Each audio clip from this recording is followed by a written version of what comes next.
Good evening, ladies and gentlemen. This is Brock Beard from lastcar.info. Welcome to a special watch-along of the 1997 Winston 500 at Talladega. We'll get underway with that very shortly here. Have a couple of other things I want to certainly bring up here today. Definitely wearing the Ricky Rudd gear today. Congratulations to Rudd joining both Carl Edwards and Ralph Moody, being now admitted into the NASCAR Hall of Fame. I still need to watch their speeches. I haven't got around to that because that was when I was on. I was working during the live broadcast of it there, but I'm looking forward to checking them out here as well. Like, it was a tremendous ceremony, and I know there's a lot of positive comments about Edwards' speech in particular, so I'm very much looking forward to seeing that as well. The race we're watching tonight was not one of the races that Rudd won in his career, but it is very notable for a number of reasons, really, that we'll get into here in just a little bit. Really exciting time right now. Obviously, we had a great Busch clash to start, or cookout clash rather, to start the season off in Bowman Gray. We now come into the off week here before the Daytona 500, just days away from practice and qualifying. It'd be interesting to see how all these open teams perform on the super speedway, which ones are going to be locking themselves in on speed, and which ones are going to be actually having to fight it out in the duels. The duels are going to actually have some consequence this year, even with the new rule that's going to pretty much secure Elio Castroneves as a start in the race. But we'll find out how that plays out here at the same time. But it really, it's just excited right now between all the news. Ricky Rudd's in the Hall of Fame. Jerry Nadeau is following an ARCA team over to Daytona here, just advising a program out there for another competitor out there. And Josh Allen is your MVP for the NFL this year, regardless of what's happening this weekend. And to those who maybe are not too happy about that decision, I just want to say Cope is still available on Amazon. My biography of Derek Cope is available on there, both in paperback and in audiobook as well. So if you haven't checked that out, we will have that available online there as well. For more details, check out lastcar.info. That's where I keep all that information in there. So without any further ado, we're going to just kind of lead into the 97 Winston 500 here, taking place in May of 97, which was not when the race was originally scheduled. It was originally going to be in late April. However, persistent rain, does this sound familiar, ended up being a factor in getting the race pushed, because the very next week, the NASCAR Winston Cup Series was going to be heading out to Sears Point, back when you actually had, it was the last year, come to think of it, of Green Sears Point. Back then, we actually had the old configuration right before the configuration changed in 98, the same time the date got moved to June, and now, of course, this year in July.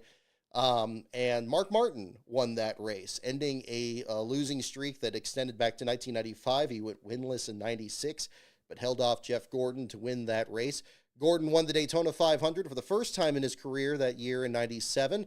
Race that ended under the caution flag. Bill Elliott looked like he was going to be ending his own winless streak in that event, and however got just teamed on by the Hendrick Motorsports effort there between Jeff Gordon, Terry Labonte, and Ricky Craven, who ultimately finished first through third for Hendrick there. The first part of the 1997 season is very interesting. It is basically Jeff Gordon versus the Ford camp, really up to this point. Jeff Burton had just won his first race in the inaugural Cup race at Texas. He actually had to take a provisional to be able to qualify for this Talladega event. Dale Jarrett was your point leader. We saw the 1999 race at Michigan recently for one of our watch-alongs there, the championship season that he had. But this here, the second year of operations for the number 88 team, is a full-time effort there after coming into the circuit in 1996. And Jarrett already looking like a favorite to clinch the championship that year, despite Gordon's win in the Daytona 500 and really pretty much single-handedly carrying the banner for the Chevrolet camp that year. Dale Earnhardt was still winless at this point here. This was, of course, another race that everybody was anticipating that he would potentially be able to break into the win column here as well, and we'll find out if that's going to be the story here too. Looking at qualifying, I was watching Happy Hour for this broadcast. Big thanks to the, I'm trying to remember, I think it was on Dave W's channel. I need to check that out here. I'm pulling it up on this. Actually, I think I have it on my other window here.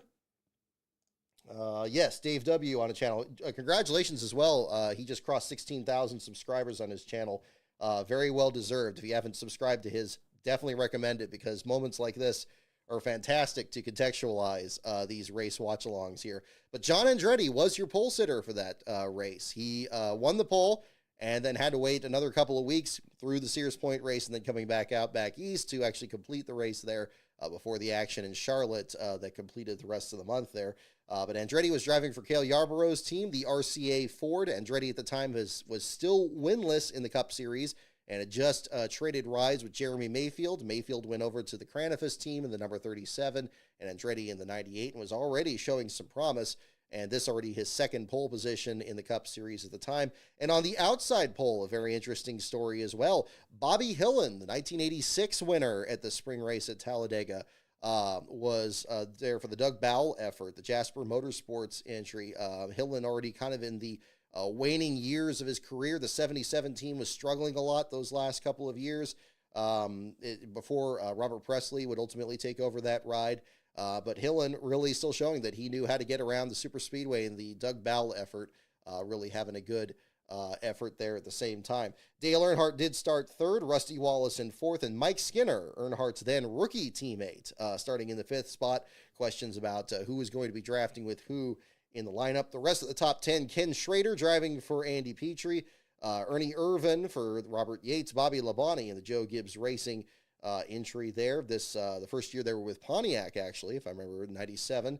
Then Dale Jarrett, again, the point leader in ninth, and Bill Elliott in the 10th spot. Elliott, again, a couple years into his owner-driver operation, looking to win his first race since 1994. Looking back through the rest of the field here, Darrell Waltrip got the past champions provisional. Jeff Burton will start in one of those provisional spots there towards the end of the field, and we'll see how he can come through the field there as well. Among the DNQs here, just a little bit of a glimpse at that as well. Gary Bradbury, who was featured on a video on this channel, did not qualify for the race during that time when he was driving the Child Support Services entry for TriStar Motorsports. Joe Nemechek did not make the show for Felix Sabato as much as he did in Daytona, where they had to do a ride swap with Phil Barkdahl in order to get the Bell South branding out there in the race. In this one, Barkdahl also failed to qualify and is number 73. Billy Standridge for the Jim Wilson entry, and then Ed Barrier for the Sadler brothers, and finally Mike Wallace for what was then the new team, Joe Falk's effort there, back when Spam was sponsoring them after Spam left the Melling Racing team there at the same time. So a lot of interesting deals with this too. And actually, Wayne, I see you're mentioning this as well. Yeah, you won the July race at Talladega, and that is, so very good point. Yeah, so the July race, not the spring race. And in fact, this was the year that the spring race became a thing, really. You used to have, let's see, or I guess, let's see, what was it? They still had a spring race, because they had a spring. Let me backtrack on that, because they did have a May race before. Like, I know in the early 90s they did that. But I guess it was the July race that ended up getting moved to October, and that was a big deal with that. But regardless, an era of change. And one thing actually did come up during the happy hour broadcast is there was a rule change as to the height of the cars, and that may have been a factor in who was on this DNQ list in particular and who was really struggling with that. There were a lot of issues with cars being too low in inspection. They had a pretty simple gravity device there to kind of figure that out. The late, great Bill Weber was part of a segment on that. If you haven't seen that, again, check that out there on Dave W's channel there. But it really kind of illustrates the struggles that a lot of these teams were dealing with. And yeah, so that was really the situation. So we had an interesting Daytona 500. It was a bit more clean and green in that one, except for, again, finishing the race under caution. That was also the race that Robert Presley made that famous flip and stuck the landing in the Cartoon Network car with the Scooby-Doo paint scheme on there. So that got played in a lot of highlights. That is another car you'll see in this field. In fact, Derek Cope, they're mentioning in here, will also be another of the drivers you'll see in this race, this being the first year for MB2 Motorsports in the number 36 entry. So it's going to be very interesting here. So let's go ahead and switch over to the race watch-along deal. And we'll jump into this. Again, we're going to use the NASCAR Classics feed, so big thanks to them for showing, for maintaining this archive, and again, expanding it. Again, definitely check out the website, classics.nascar.com. Fantastic coverage there as well. I'll keep the mic open here. We'll do some watch-alongs here. If you have any other questions or anything else, feel free to jump in the chat there. Other than that, we'll go ahead and enjoy the race here. So let's get started. We'll make sure the volume's matched up okay, and then we'll jump right into it. Gentlemen, start your engine.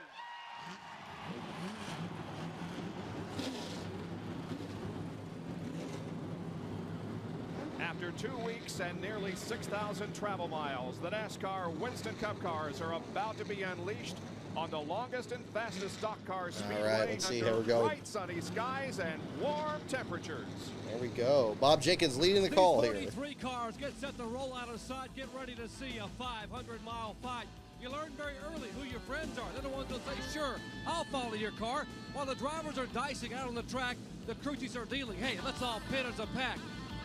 Cooperation's the key, drafting's the game. One ill-timed move can ruin a driver's good name. But when the white flag waves, put the rules on the shelf. Grab 2 handfuls of steering wheel, because then it's every man for himself. On the restrictor plate tracks, you can look for 3 guys to take the high road to get their way back into victory lane. Dale Earnhardt, Sterling Marlin, and Ernie Irvan. Ernie Irvan is a 2-time winner here. Between the 3, 16 wins in the Always loved John Kernan's work on the pit road there, for Sterling sure. Marlin, the defending champion of this race. In the last 9 restrictor plate races, he has won 4 times. And how about Dale Earnhardt? He is the man on a mission. Dale has not led a lap since the Daytona 500. He's looking to find his way back to victory lane today as he starts 3rd. Let's get one thing straight. This is a dangerous and Bill Weber. spectacular sport. Talladega, perhaps its most daring track. It's definitely its fastest. What does a driver feel when he comes here? Fear, maybe a little, maybe a lot. But to win here at Talladega, a couple of things have to happen. You have to stay out of that one vicious wreck that everyone feels is definitely going to occur when you have fast cars in a big pack. The thing is, no matter how good you are at Talladega, you have to be lucky to win here. Yes, Charles Peterson, good point. Greg Sachs driving the number 20. That was the Harry Ranier entry. Ranier, formerly the owner of the number 28 Robert Yates entry, getting back into the circuit here, the number 20. Sachs driving Thank you very there. much. I appreciate the Board of Trustees at Lenoir-Rhyne College for bestowing that honor upon me. But, boy, we got a race shaping up here today. And Ned, just seems like always there's one huge crash during the race. Well, it seems it's that way, Benny, and we hope that it won't happen today. But the cars run so close together here at such high speeds, and when there's a little bit of trouble on the track, it's usually not a one-car wreck. It's usually bigger than that. Let's hope it don't happen today. Just some good, hard racing, a lot of passing. Well, you always expect surprises at Talladega, and today is no different. Take a look at the front row in qualifying. Bobby Hillin qualified second a year ago. He missed the race, but Bobby also knows that 2 of the last 3 times this race has been rescheduled, it has been won from the second starting spot. He is flanked by John there we Andretti, go. who qualified the same car that sat on the pole here last July. John knows that 8 times first-time winners have gone to victory lane here at Talladega. Maybe today is his turn to shine. Maybe he'll be Talladega's first-time winner, number 9. I will say, 96, 97 were a couple of years I didn't follow the circuit that close. So a lot of times, yeah, I have to kind of brush up on the history from this back then. But it's fun being able to experience it. I don't think I've ever watched this one all the way through, so this will be a great experience. But in the end, evil has triumphed over good. Did I ever get to be VP, Chris Abramoff? Good question. I never did, but man, that would have been wonderful. I'm sure he would have shared like tremendous stories. Our hero tries one more time. He's a former series champ with 47 career Winston. Yup, 81 Casper flip. Darrell Waltrip starting shotgun on the field in the beautiful chrome paint scheme, the 25th anniversary of Darrell Waltrip in the sport. We'll see that car in the field here as well. His team bounced back with a 4th place finish last week at Sears Point. He's never won here at Talladega, but he's finished second 3 times. DJ starts 9th today and hopes a strong run in the Robert Yates Ford helps him extend his points lead. Turn the mic here a little bit. I think I'm talking into the side of it. There we go. That sounds a little better. ESPN, the world leader in motorsports Oh, coverage, yes. welcomes you live to Talladega Superspeedway in Alabama for the NASCAR Winston Cup Winston 500. As we enter the 10th race of the year, it's basically a 3-man battle for the championship. 4 through 10. How much they've separated by already only extended from lead there. 172 points. I forgot Terry Labonte had such a good year that part as well after being Just defending about set champion. to take the green flag and go racing. These drivers have been thinking about this race since the rain out 2 weeks ago. Although they've competed on the road course at Sears Point in Sonoma, California. Turn up the they've been sound. thinking Okay, about let's this do it. race and surviving the 188 laps How's that sound? make up the Winston 500 that we are about to see here today. Let's take a look at the starting lineup. On the pole, his second career pole position from Indianapolis is John Andretti. Bobby Hillin has his best career start. Love this Dale music. Earnhardt has 7 career wins here. Rusty Wallace has his best start in a restrictor plate race. Mike Skinner was the pole sitter at the Daytona 500. Ken Schrader's first NASCAR Winston Cup win was here in '88. Ernie Irvin has 4 restrictor plate wins. Bobby Labonte is 4th in points. Dale Jarrett is in his 300th NASCAR Winston Cup start, and Bill Elliott, the Talladega race, an all-time record holder at 212 miles an hour. Then Jeff Gordon, who won the last race here last fall, and Derry Cope, his best start of '97. Starting 13th, Greg Sachs, second in the 1990 Winston 500, and That's late right. speed. On the inside of row Sachs 8 is almost Rick winning this Master race alongside Sterling Marlin, the 7 defending years champion. earlier. Row 9, Johnny Benson, and last week's winner, Mark Martin. Back in row 10, Jeff Bodine and Jimmy Spencer, Kyle Petty, Robert Presley in row 11. In row 12, the Alabama row, Huck I think Strickland Patrick, and yeah, I Steve think Grissom. 97 was Ward the Burton, first year Dick it went to the Triple fall. back That's in what I was 13th. thinking. I 14th thought they row, did a Wally change Dallenbach that and year. Michael Waltrip. But yeah, it And in wasn't row the spring. 15, We we already have had a Ricky spring Rudd race. and Kenny Wallace. Row Sounds number good now? 16 Okay, is made good. up of Brett Bodine and Joe Nemechek, subbing for Robbie Gordon. Row 17 is Ricky Craven and David Green. Row 18, Bobby Hamilton and Terry Labonte. Row 19, Dave Marcus and Ted Musgrave. Those getting in on provisionals in row 20, Jeff Burton and Jeremy Mayfield. Row 21, Morgan Shepard and Chad Little. And Darrell Waltrip in on a champion. All right, make your picks, everyone. Who do you think's going to get it done? So there you have the lineup for the Winston 500. The pace car taking one more lap as the pace begins to quicken just a little bit. There is some debris on the racetrack, we understand. A debris caution on the pace we will laps. not get a green this time around. Well, here are the drivers who missed the field. That arrow indicating that Joe Nemechek, although he did not qualify for this event, as Ned just told you, Robbie Gordon is qualifying for the Indianapolis 500 today, and Nemechek will substitute for him. Let's go to Okay, Bill Weber good point. for a quick I report saw on that was pit mentioning road. there here earlier. Thank you for reminding me. Felt Yeah. a vibration in his car on the pace lap, so he Yeah, brought it Nemechek down pit is in the road. field, If you Robbie looked Gordon at not it, in the they had a field. So right again, yeah, front thank you for lug the nut that was loose. They tightened him up, sent the car back out. Jeff Bodine will start at the rear of the field after qualifying 19. Wayne Stell. Bodine Yes, thank you for catches bringing that with up. the rest of the field. Well, Yeah, again, all I that's remember left so now little of is these to 2 take the seasons. green flag. I was really much Stand more into on the Ocean Liner throttle as history hard those as 2 you can years, and turn I went to left. Sears Point both years, but I just don't remember it that Talladega clearly. Superspeedway I remember is in the '98 how scene, and different the 2 sport weeks was from ago, we never '95. thought we would see That's the a whole other sunshine story. in this area of the country again, but boy, is it beautiful today. Hardly a cloud in the sky. Just gorgeous. There we're riding along with Ricky Craven in the Budweiser Ford. Chevrolet, I'm sorry, there's the Citgo Ford of Michael Waltrip. I love all the dashboard Mark's graphics for the onboard cameras. The winner It's last great. week, the Valvoline Ford. And we still have that now. It's just different. Greg Sachs. We're Cars right are along so with different. him today. 24 car, Jeff Gordon. And then there's your bouncing baby boy, Dale Jarrett. Yep, Hey, Jeff Bodine works definitely And we see the definitely blue line struggling on in board '97 in with the QVC Bobby entry. Labonte. As we saw the pace laps there. Well, we with have the loose some lug nut. milestones that are being reached here today in this event. Dale Jarrett starts his 300th NASCAR Winston Cup career event. Jeff Burton his 100th, and also Joe Nemechek his 100th. Well, it's just about time to drop the green flag and go racing. We've been waiting on this moment for a long time, and I know you have too.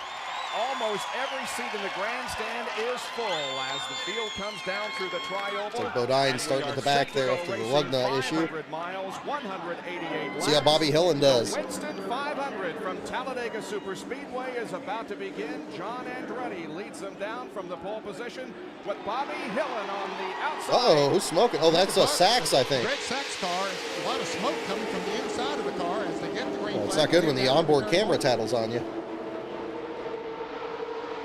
Oh, Hillin already hung out to dry at the front.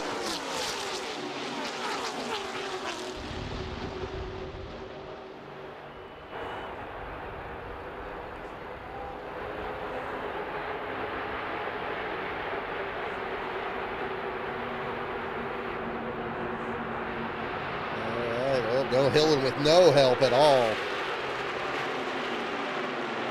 Odd man out in that group. All the way back to 5th already into turn 3. So 3 wide back there, running for about 8th, 9th, and 10th.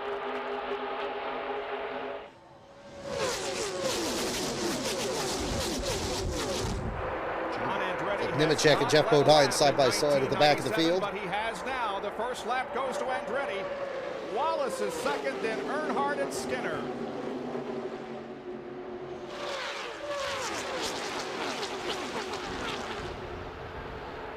Boy, they're using every inch of racetrack. We got 3 and 4 wide racing through the pack. Look at this.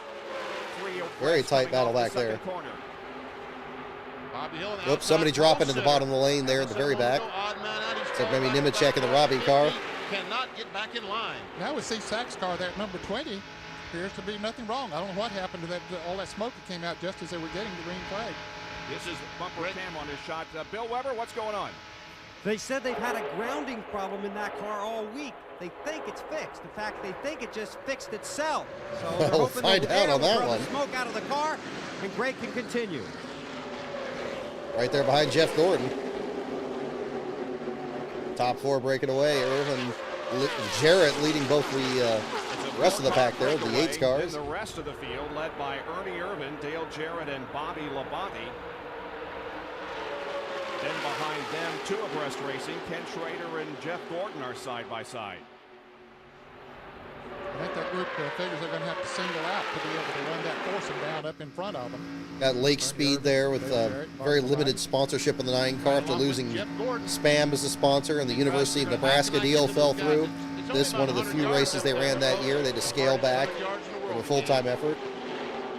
Milling team almost shut down, but they're in the show here.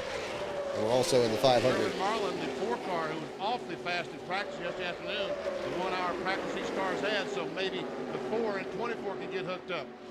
11 cars now in single file formation. Jeff Gordon back there battling alongside a couple of cars. And really, it looks like that Gordon is being left because the fast drafting lines. I really like outside. that Jimmy Spencer Camel car. That's just interesting color combination. Right now. I think that'll change, Bob, as the tires get it there. Gordon gets up on the outside. There's Marlin. Enough of them go by up there. I'll just join him. Sterling Marlin looks on the inside of Lake Speed, but that didn't work. And now what was a 4-car breakaway has gone by the wayside as everybody gets into single file formation, and the field has caught up with those 4 up front. I don't know, David, it's a very good question. Thank you for tuning in, by the way. Yeah, I don't know why it looks so much wider. Maybe just when they resurfaced it and the track surface became darker. But something about it. But yeah, it looks positively massive here. Maybe that transition between the banking and the flat's not as clear. I mean, a little bit. You got some parts here. You got this apron here that's paved over. He has fallen back considerably here at the start of the race from 2nd position. Trying to find his way back up through the field. First year of Kyle Petty in the Hot Wheels Pontiac back there, the PE2 entry. Chad Little in the green John Deere Pontiac. John Deere car going full-time. Greg Pollock's trying many years to go full-time, finally did. And the team ends up getting absorbed into Roush's effort. Now Dale Earnhardt and Mike Skinner have both passed Rusty Wallace up front as we continue to watch this side-by-side action in the mid. This was the last race for the Rainier run. Okay. Wallace was caught out there, Bob. By, you're not having the double yellow. That's a good point there. And no safer barriers. Very true. Eric and DG, very good point. Is it just me or it seems darker in the onboard cameras than it does currently? It's just how much sunlight there is in this race. 6th or 7th and right in the middle of the pack of cars, and that's not where he wants to be. Now he gets in front of Dale Jarrett there, I believe. Oh, Lake Speed really on the march here. Back in line. Like the Ace branding on the car there. That looks nice. He's come up there and passed all of them. That particular group of cars. He's fast. I'm surprised to see Dale Jarrett lose touch with Irvin here so early. My goodness. Just a blistering pace. Rear bumpers, he looks back at Lake Speed. You can already see, like, I was never a big fan of the Thunderbirds, but you can see, like, in that shot there, Lake Speed's nose, like how much rounded they make it. Like just like they did with the Luminas in the early 90s. They just kind of smoothed it as much as they could and then said, okay, let's just do with another model that was much, already had that contour to it. As we pointed out earlier. I mean, a big difference you see in these Thunderbirds here versus like the early 90s. See how far he has come back. He had dropped back to about 20th place, and now has moved back up into the top 10. That's Jimmy Spencer going to the inside of it, going to that low line. Will catch up there. Spencer was a factor. Spencer was a lot like Ken Schrader, like just always be a factor in the in that car, but just couldn't quite break through after 94. Yeah, Dale Earnhardt's in this race. Dale Jarrett is. Which Dale are you looking for? Absolutely. Yeah, Jarrett just got broken up from Irvin on that run. ESPN Speed World is live today at Talladega Super Speedway in Alabama for the Winston 500. And it's all being brought to you by... Oh, the Classics website's just fantastic, Patrick, for sure. Keeping the old ads in, keeping all the graphics up there, and just getting the best possible copy of this is beautiful. I mean, really, especially for younger fans. Oh, you got problems for Kyle Petty? Oh, no, the Hot Wheels car. We were just talking about him. Smoke coming from the Hot Wheels car, number 44, and Kyle Petty is having problems here in the early going of the race. There are the 5 cars that have broken away from they use this footage in Steel Chariots, Charles? I didn't know that. So far.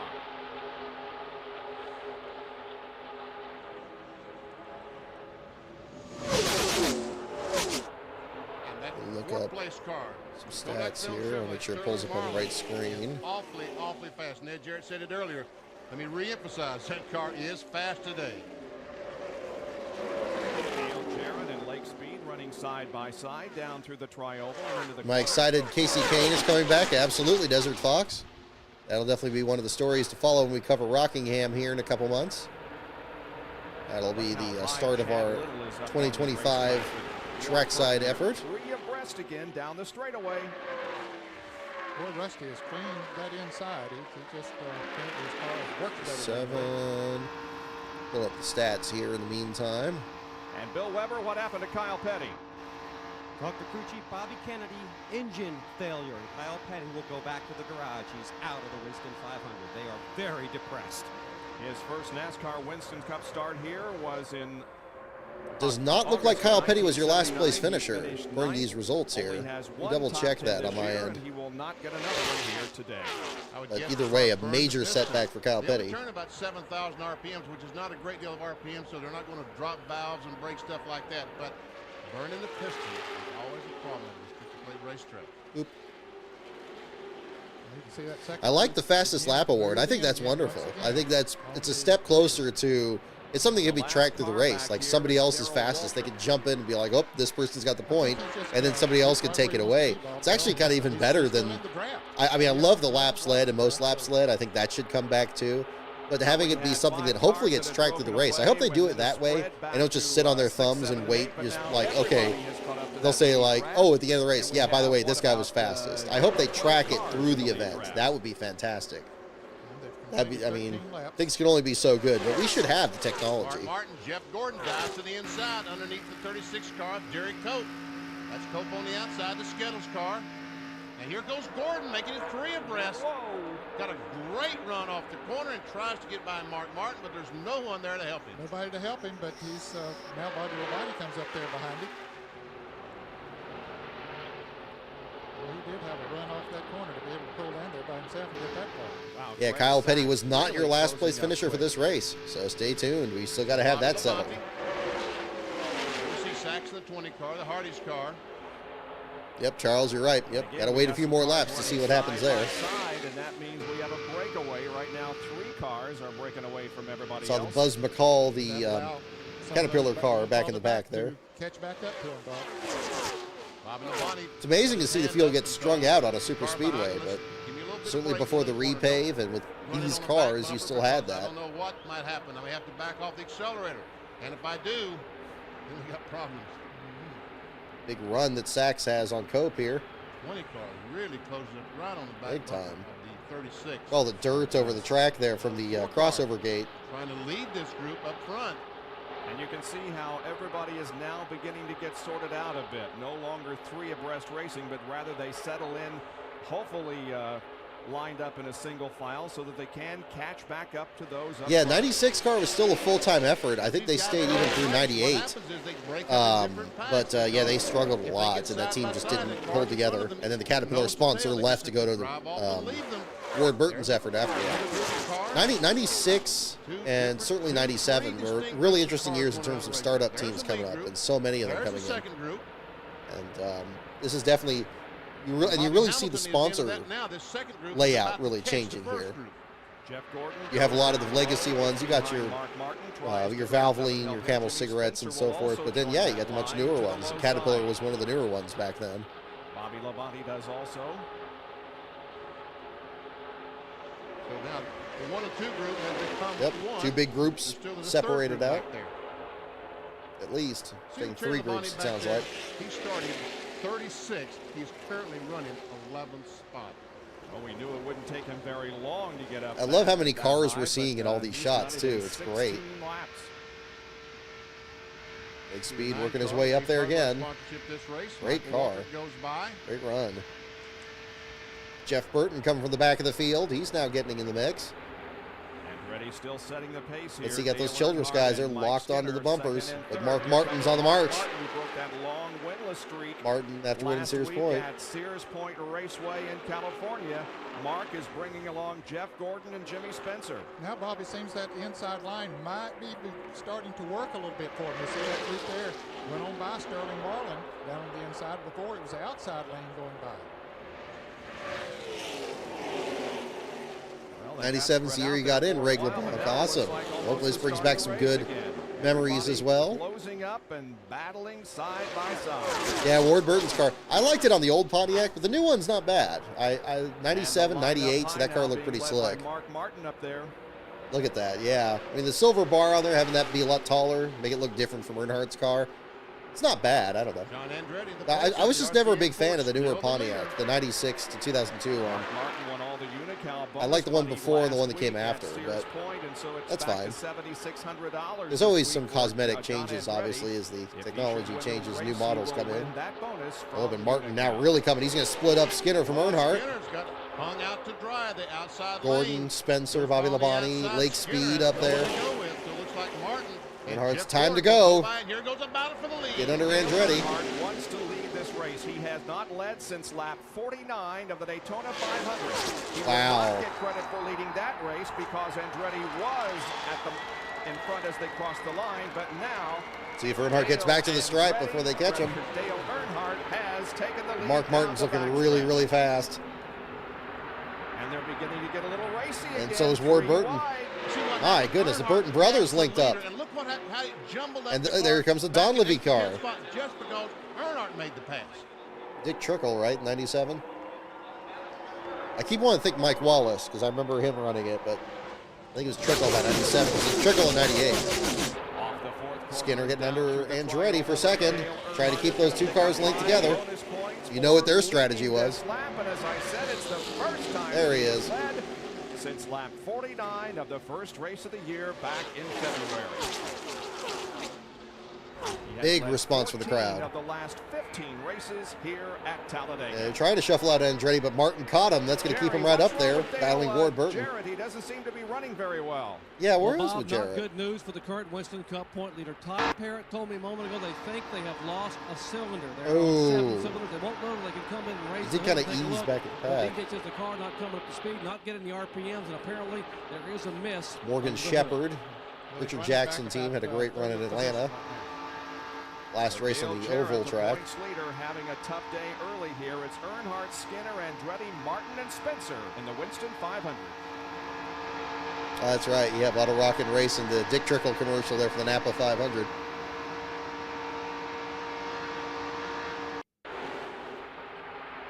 Back at Talladega, and yeah, see, looking back at Earnhardt's career, you think he's just the center of attention in every race. It really wasn't like that. It's very different from like Junior's career. Because he was just one of the guys out there. He's one of the big guys. Obviously, you couldn't imagine him not being out there back then.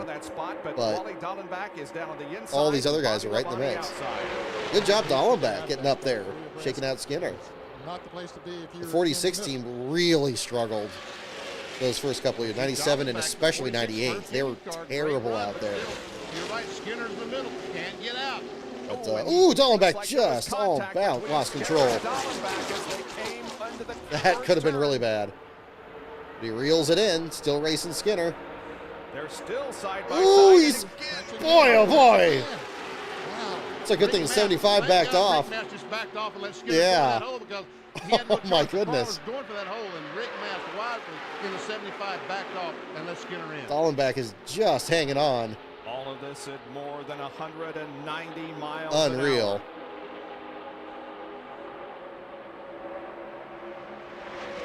Hillen's still in the mix, though. He's lost a few spots, but in the lead draft.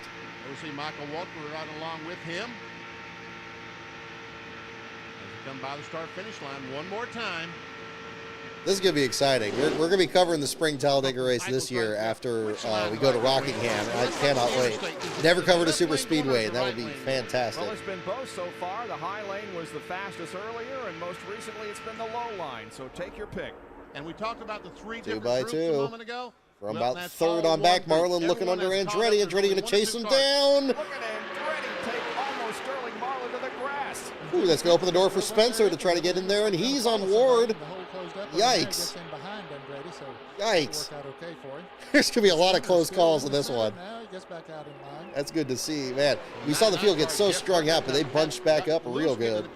Had to back up, lost Hut Strickland in the mix, seeing him in the Circuit City car. Earnhardt, Martin, Gordon first, second. And out of all that, Gordon gets third. Bobby Labonte side by side, and everybody else is behind them. Great overhead shot from the Pennzoil copter cam. 2 by 2. Bonnie. It's like Ward behind Bobby. Skinner closing up really good on Ward. That gets him any kind of a run. Pretty much left There's not Jeff a better Burton way behind. to see what's happening overall than this helicopter camera. We call it the copter cam, and it's sponsored by Man, Pennzoil. the quality, I'm just so amazed by how clear this is. You can actually pick the cars out from even these distance shots. Now there are no intervals. Everybody is right together. Yeah, I think. Yeah, they're not even bothering with the not intervals. In the lead draft, other than Kyle Petty. Uh-oh, who somebody's fell getting out under Earnhardt again. Is that early on. Andretti? As they come to the start-finish line, Third place car guy coming trying it. through turn 4 up there now. Mark Martin would like to lead. Oh, it's He's Martin, on the bottom okay. And goes Andretti to back the and front of forth. the field. Here comes Gordon, Jeff Gordon there you now, go. right behind him, putting Earnhardt for the moment back to third position. Gordon's going to try to get under Martin here. led the most laps Bobby in the looking to the Daytona outside of 500. Earnhardt. That one car that we mentioned is not in that lead draft. Ooh, It's David which one are you Green going to block? in the Gordon's got a Cadillac. huge run. Now let's see what Jeff Gordon will do. Man, look how rough it is. Mark These cars Martin's hopping draft around. as they come through the Yeah, third yeah, and yeah, fourth yeah. corners. Good to see Marlin up there. 97, the Morgan McClure team's performance started to drop off. Ooh. You see that 24 car dancing around, and you wonder, what does that feel like, folks? Have you ever followed a tractor and trailer down the road in windy, and you get behind that trailer, and your car kind of moves around? That's kind of what Jeff Gordon's feeling right now, at about 190 miles per hour. Just I'm going unreal. 55 on the highway. Exactly. Andretti working his Andretti on way the past inside, Gordon. trying to Andretti take with over a second rocket spot. ship. Look at that, Mark doing it Martin, almost the by way, himself. did get credit for leading that last lap. That was Marlin. He's got Dallenbach, and he's got Irvin. That'll be enough to get past Spencer, but not enough to get around Andretti. All of a sudden, Jimmy Spencer Gordon to the high side of Martin. middle of things. It's going to stall things up, bring Earnhardt and Andretti back up. Corner 4. Trying to take the lead in. Here he comes. We might clear him. Ooh, he's got about half car length. Not yet. They battle to the line. Who will it be? Looks like Martin is going to hang on to the advantage. There goes Marlin's going to ditch Andretti. Forget the yellow line. There we go. Gets back in line anyway. Spencer holding that middle lane great. Not really dropping back that much. Ford's on the inside. Couple of Chevrolets on the outside. Field's just too tight. Andretti, my goodness. Diving to the inside. They'll make it 3 wide off the corner. Let's Marlin's see gonna what ditch him, happens. get back to Sterling Andretti's Marlin bumper. will go down low Ditch and Martin. draft off of John Andretti, and Mark Martin is Earnhardt and Gordon in the high lane. Michael Waltrip, fifth on the inside line. Hillen behind him. And look how high Gordon is up in the corner.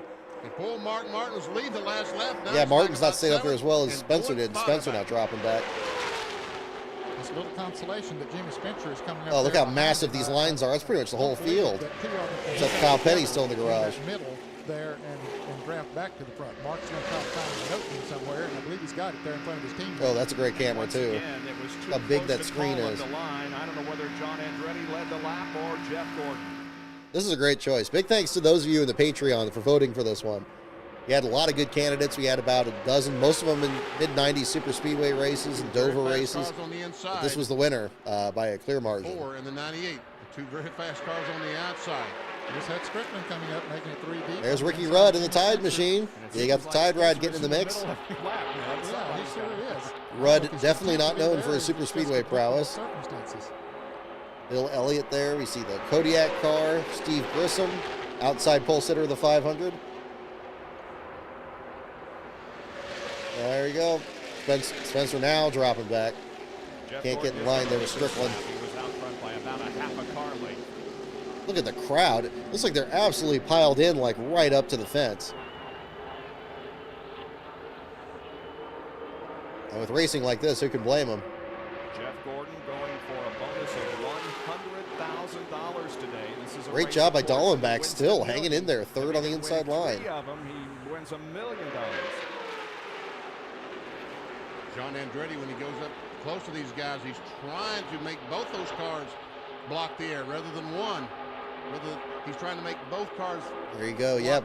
That's right. We saw the 97 Southern 500 earlier this year, didn't we? He's having to push the air himself. He moves up close to the car. Yeah, Rudd didn't win at Daytona or Talladega. Almost won the Clash once.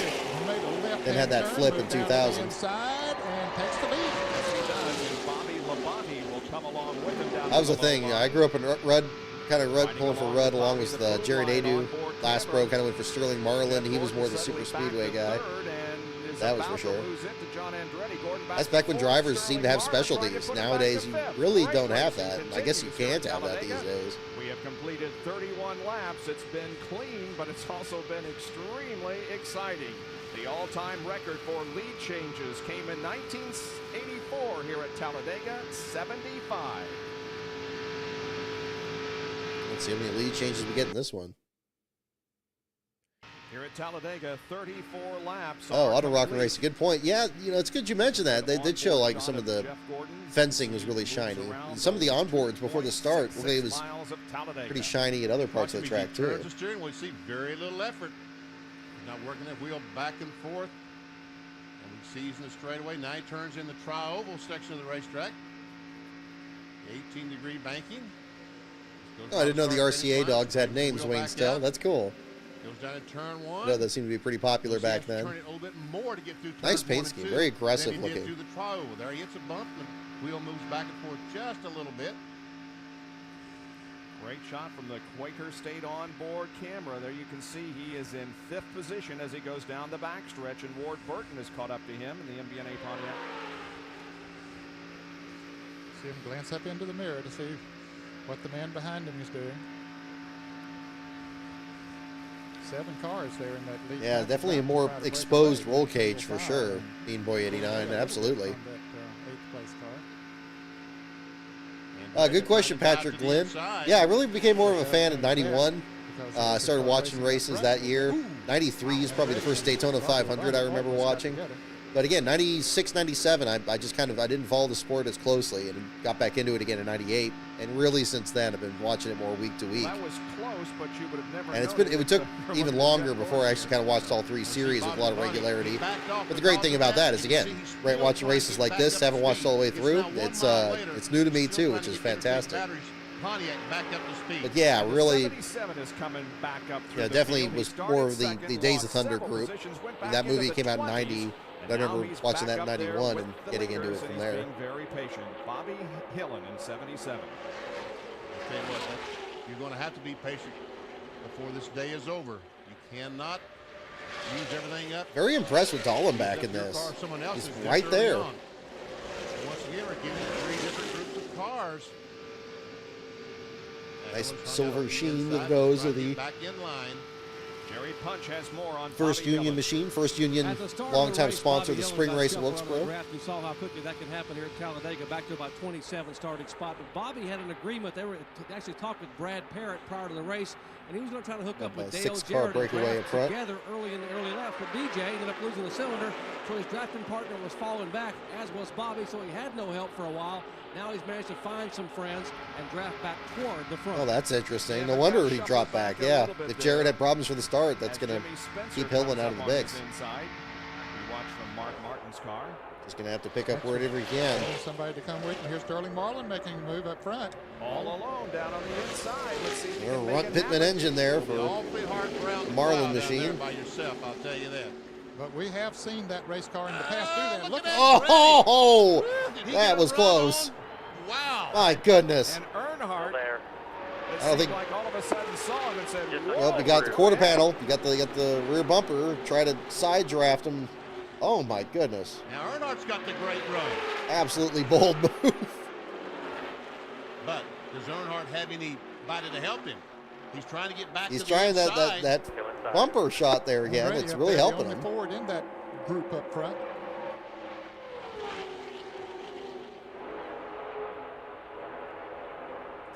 Mike Skinner, his teammate. Talk clear behind the 3 if you want. And Jeff Gordon's going to go out on the outside. Ooh. Hey, you're on the inside or middle. Yeah, he's in There, Earnhardt almost squeezing him in the wall there. Opened the high lane there for Clear Gordon behind and the Skinner. 31.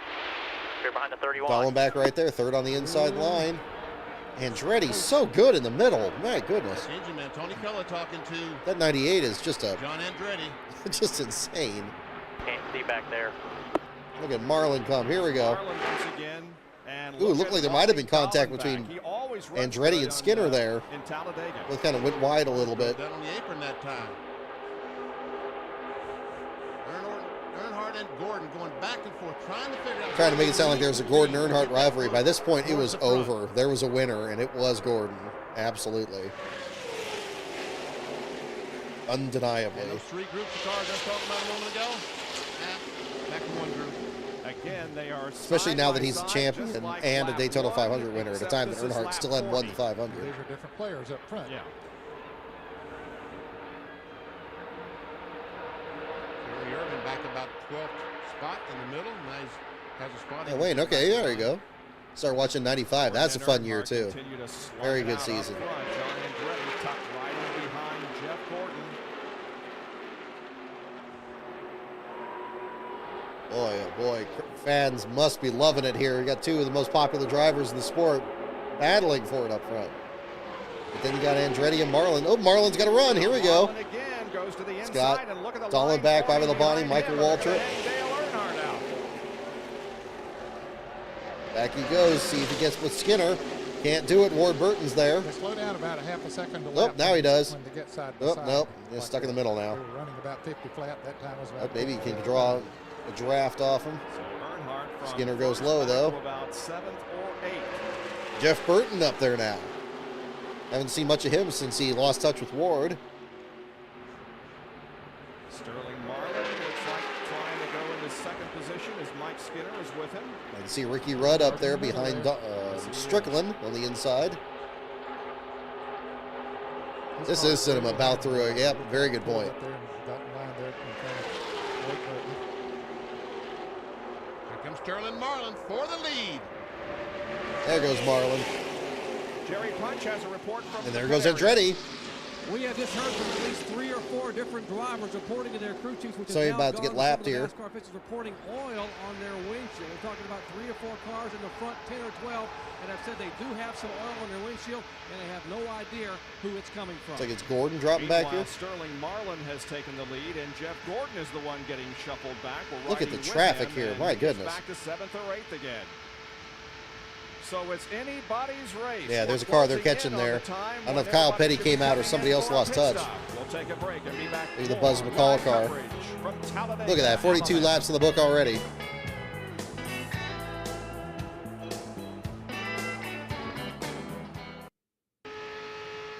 Five laps completed in the Winston 500. Rusty behind Dick Trickle. Marlin, a two-time winner here at this speedway.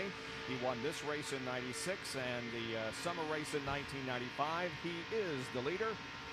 We're on board with Rusty Wallace, and let's show you the top 15. Sterling Marlin started 16th. Double-back still in 6th. Second, then Andretti, Earnhardt, and Ward Burton. Yep, it is indeed the McCall car that got lapped. You saw him disappear on the left side of the screen there, 96 car losing a lap for the leaders. He was kind of at the back of the field when they last showed him there with about 1 or 2 other drivers. He started 40th. Those numbers in parentheses are so we'll see how the rankings look.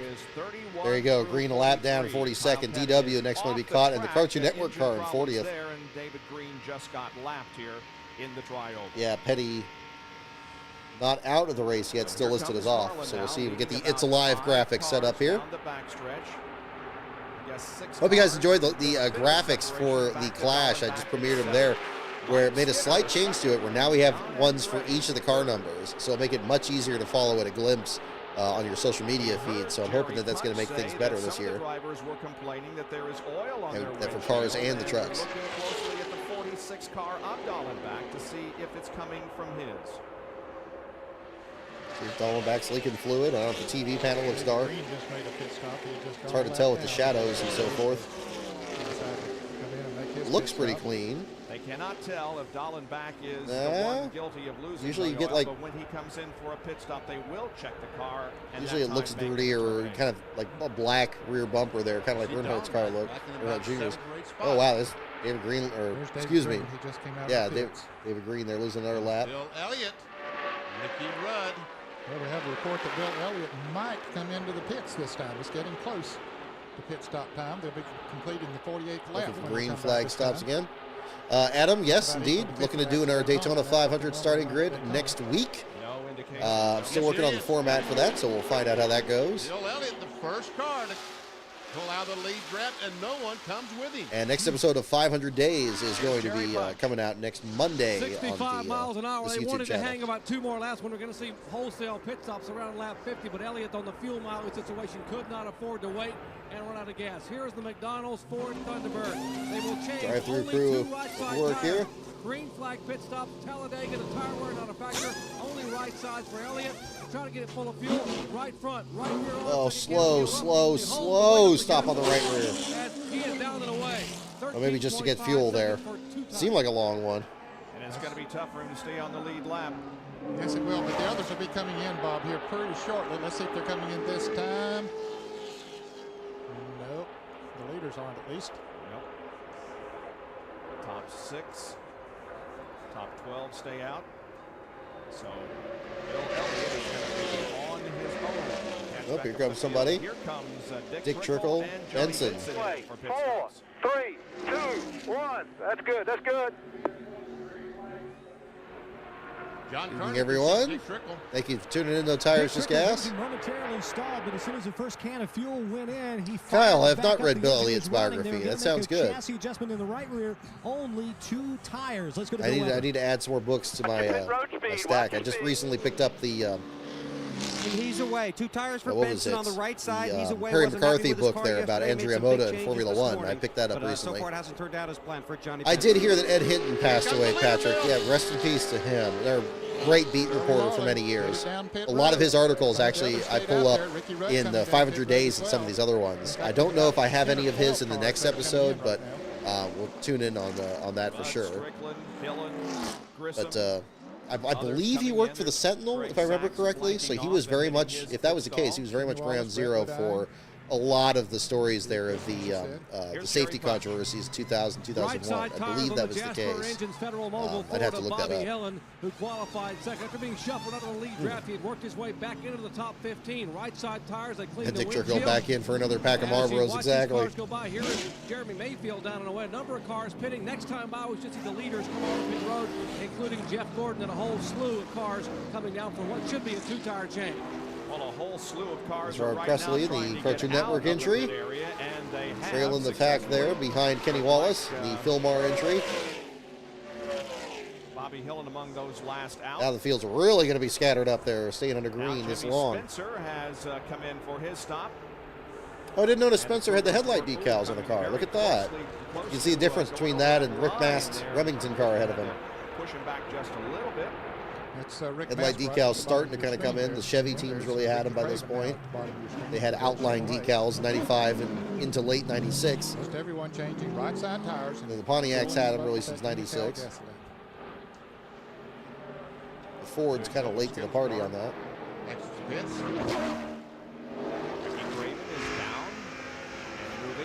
Another big pack of cars will come in this lap. And this group is going to include Skinner and Reddy, Earnhardt, Gordon, and others. Here they come. Ooh, very close for Skinner and Andretti and for Ward Burton and Earnhardt. John Kernan. Almost tangled up there. He had run as high as second, but got shuffled back. He worked his way back up to sixth. It'll be a two-tire change. Jimmy Maycar in the group. Only 2 tires. Let's go to Bill Weber. Right sides for Earnhardt. He has an opening right in front of him. They're waiting only on the fuel. The tires are on. Now Earnhardt's away. Jerry Punch. Jeff Gordon, 2 cans, 2 tires, no adjustments. They pull the jack back in gear, and he's down and away. Earnhardt goes by. Bobby Labonte goes by. There is Skinner. Likewise, 2 tires only. Earnhardt's going to lead him off pit road. Crowd goes wild. Oh, looks like Waltrip had a tough time getting out of the pits. Now he's okay. There's Lake Speed back there with Schrader. And back onto the racetrack they go. And the amazing thing is there's no cars going by. Now finally here comes Sterling Marlin to try to pass this group of cars. Yeah, that Interstate Batteries car does stand out. Good point. Ward Burton, Mark Martin, and Jeff Burton. Now these guys are running about 100 miles an hour, and just behind them. Yeah, I don't know the politics on Bill Weber's story there, Kyle. It's a good question. 90 miles per hour. Now we're at speed now. They're probably up to 130, 140. As he bounced around a bit between NBC and TNT and all that stuff there. Sterling Marlin was coming like a house of fire. Here's Jerry Punch again. There's the Family Channel car there as Prime Star kind of took over the sponsor. Prime Star Ford right side tires going on, getting it full of fuel. A little trouble with the right rear. They finally get the lug nuts tight. They're waiting on the gasoline, and now he was able to get down and away as the field comes by. Very slow.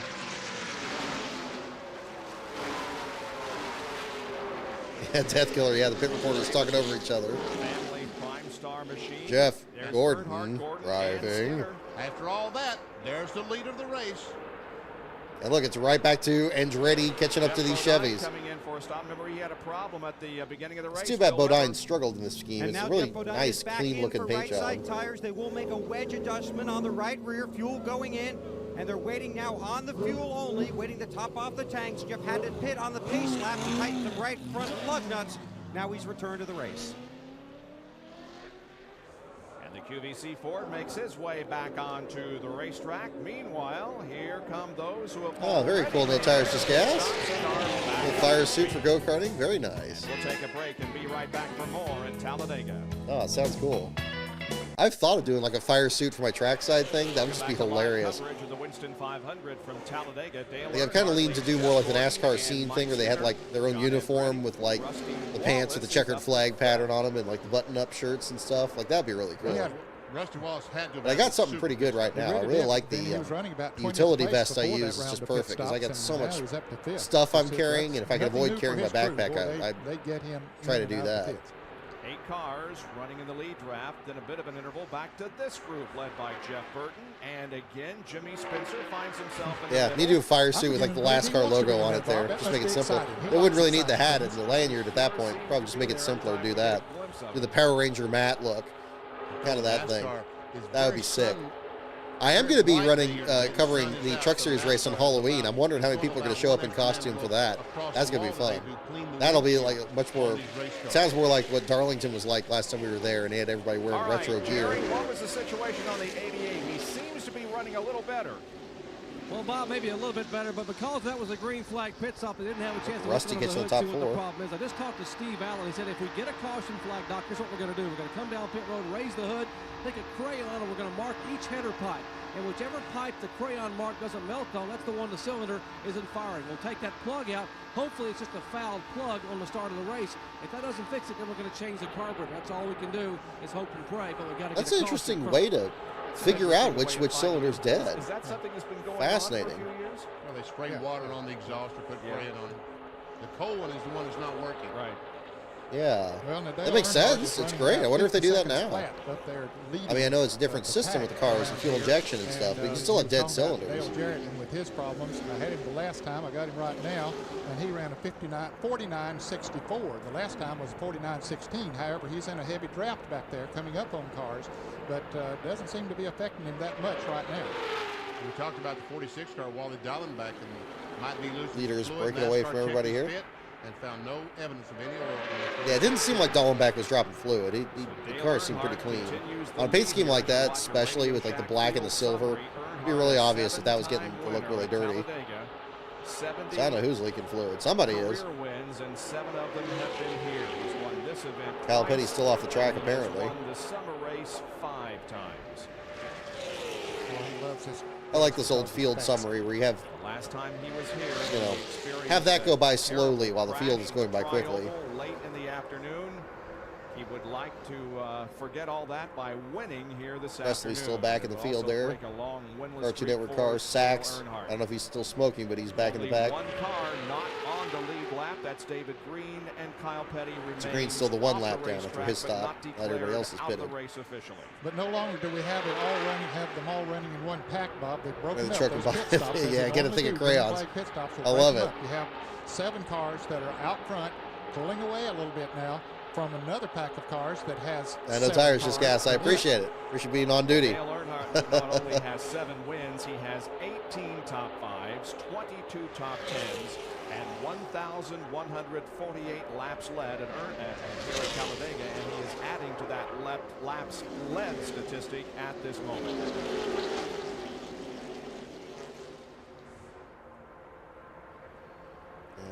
Let's see. I mean, Andretti is just lurking there all day here. The pole sitter very, very fast. The lead group.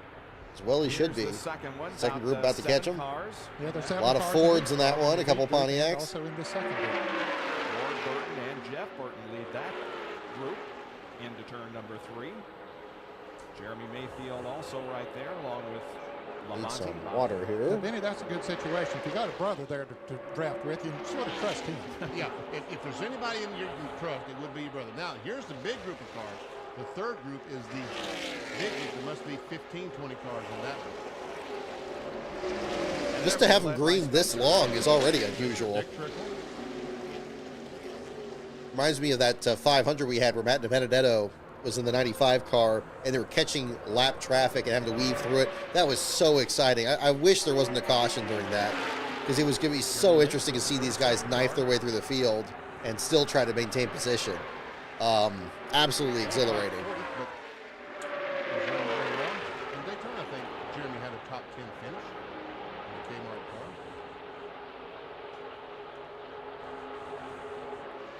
Yes, he did. He finished 6th in the Daytona 500. Yeah, Rusty doing a good job up there. Super speedways were definitely Draft his kryptonite in this cars, era. Rusty Wallace. It was for really pretty much all of his career. Going back even to the 80s. You don't think of Rusty as being very successful on the restrictor plate racetracks, but he's looking very good today. And as you indicated, the pit crew has gotten him again up there in the lead draft. Righty.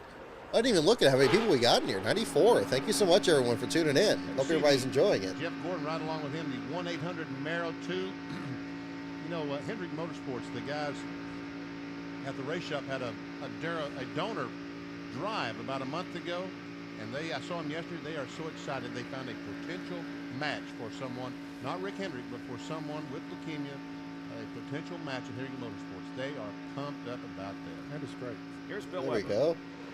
Okay, down here in the Dale Earnhardt pits, I just talked to Mike Thomas, one of the tire specialists for Bill Weber, Richard there you go. Childress Racing. These are the right side tires that just came off Earnhardt's car. He says the temperature is perfect. He said the wear is perfect. He says Dale says the car is perfect. Earnhardt hasn't been able to say that very much. He's in the lead right now. But come back here and let me show you one more thing that isn't so perfect.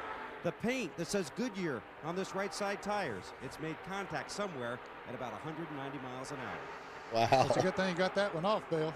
You know, there were tire marks on Earnhardt's car. There he is. I'm trying to remember who he made contact with. Was it Dallenbach or You see maybe the battling Gordon white up there? number 3 on the left door. Well, on the right door, the number 3 has a black mark. It has a donut on the right There side. you go. Right See there. there as he goes by? So when he rubbed the Goodyear off his tire. Also, someone else rubbed the Goodyear off their tires. They rubbed up against a 3-car. Earnhardt comes into this race 7th in the point standings, looking for his 8th NASCAR Winston Cup championship in '97. And Jerry Punch has more.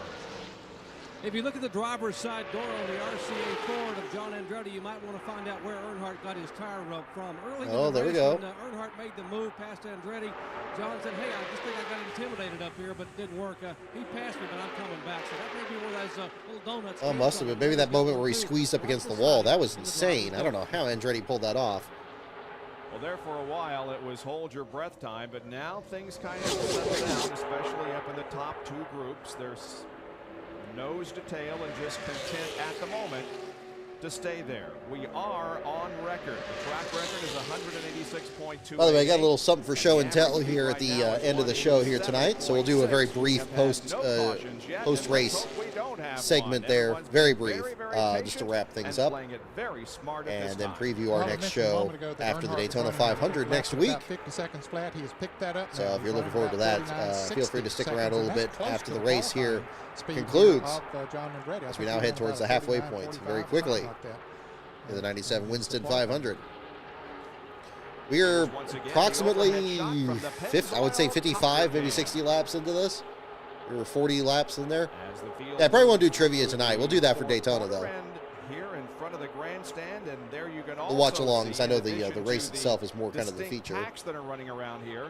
Remember, this race was supposed to be held 2 weeks ago, and look at the grandstand. It's almost full. Bobby Hamilton almost full in '97. My goodness. Points leader Jarrett is struggling. Is that Marcus with there? A cylinder problem.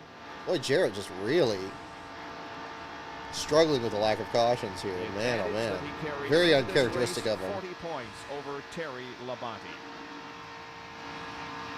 Dale Earnhardt continues 66 laps. Okay, there we go. Seemed like it was around that time. John Andretti fourth, and so we are not close to halfway yet. Well, you're riding along. Yes, there will be a starting lineup for the Daytona 500 this year. No tires, just gas. Still working on the format, but we'll get that all set up here. Radio Shack Field summary: the top 15 as they stand at the moment. Like Jeff Burton and Jeremy Mayfield are the ones that have really made a great climb. Great job, Dick Trickle in 13th. Saw him little bits and pieces of him here in the race, but good run he's having even after the first round of pit stops. Rick Mast back in the pack there. Dollenbach has plummeted to 30th. That's too bad. Bad pit stop, I suppose, or just not the right strategy. So neither one of them having a particularly good day. Yeah, Dollenbach top 10 just earlier. Hillen back to 33rd.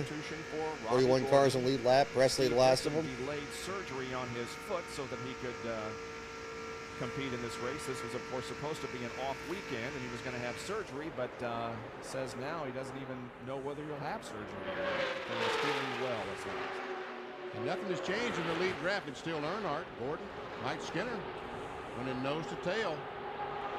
And as long as the second place car chooses not to pull out, that's where they're going to stay in a single. Nick Eggleston, fantastic. I'm glad you found the 10-car Dodge thing from Daytona. It's a beautiful piece, isn't it? I was really floored that even existed. But a great find there. That pack would catch up to them.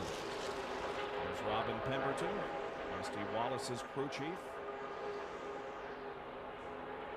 It's Rusty there in 5th. And Bill Weber is down in Rusty's pit. Well, a great run for Rusty Wallace as of right now. He did say this is his best ever super speedway car. The good news is he had a fast pit stop. The bad news is it was probably too fast, 9.87 seconds. He was supposed to wait until crew chief Robin Pemberton told him to go.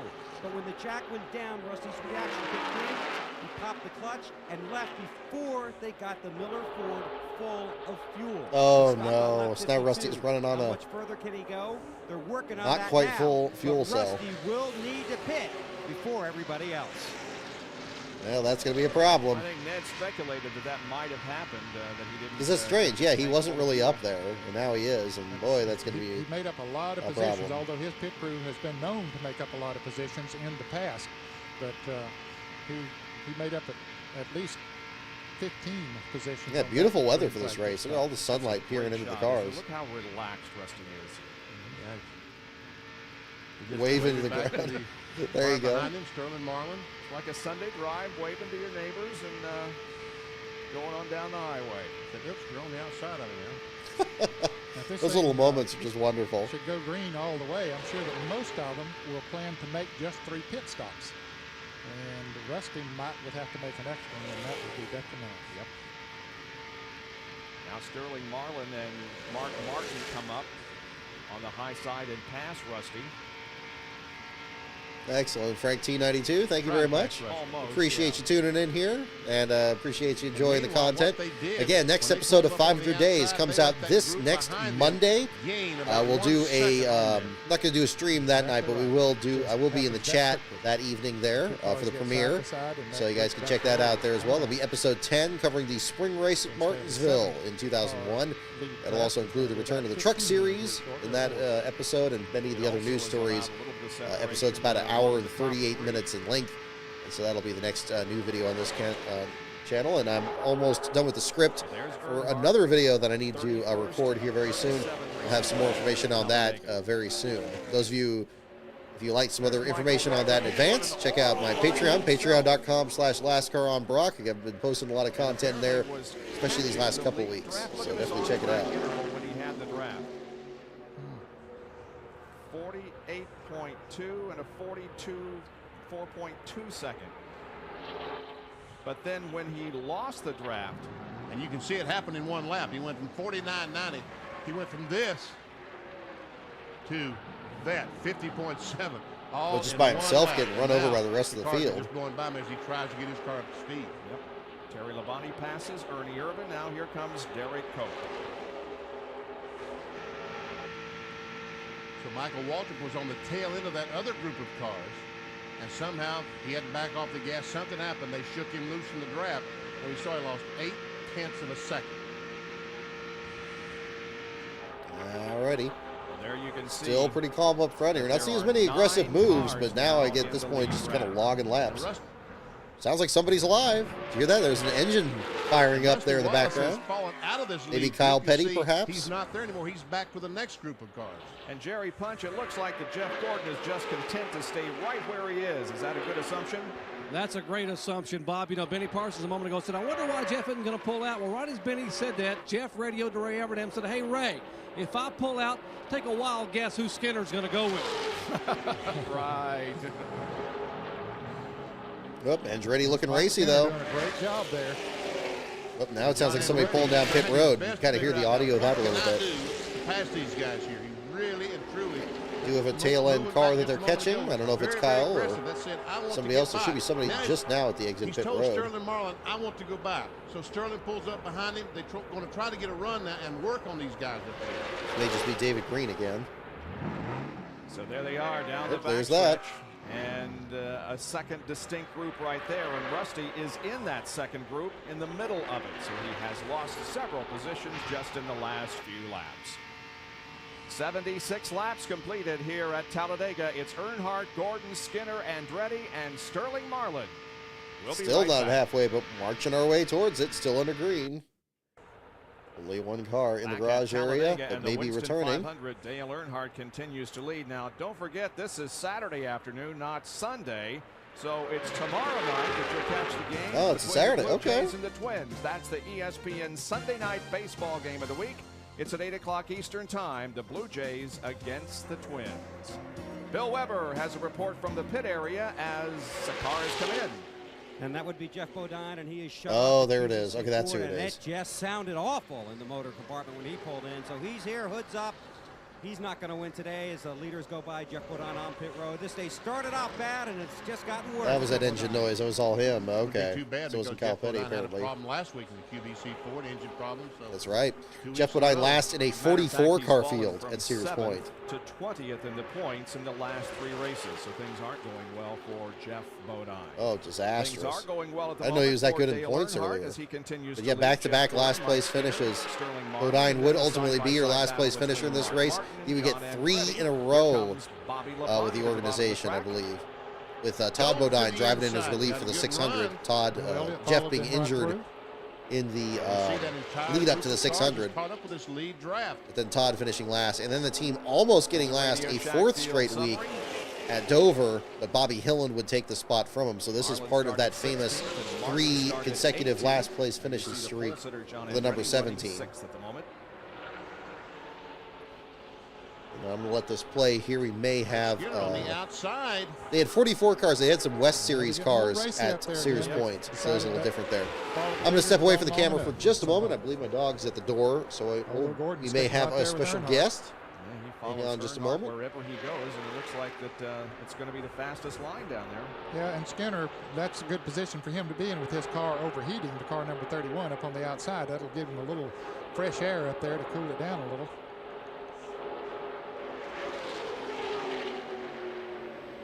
In the commercial break, we did have a report from the pits that Skinner's car was water running a little bit warm, and he could not stay in line the way that he needed to or wanted to, actually.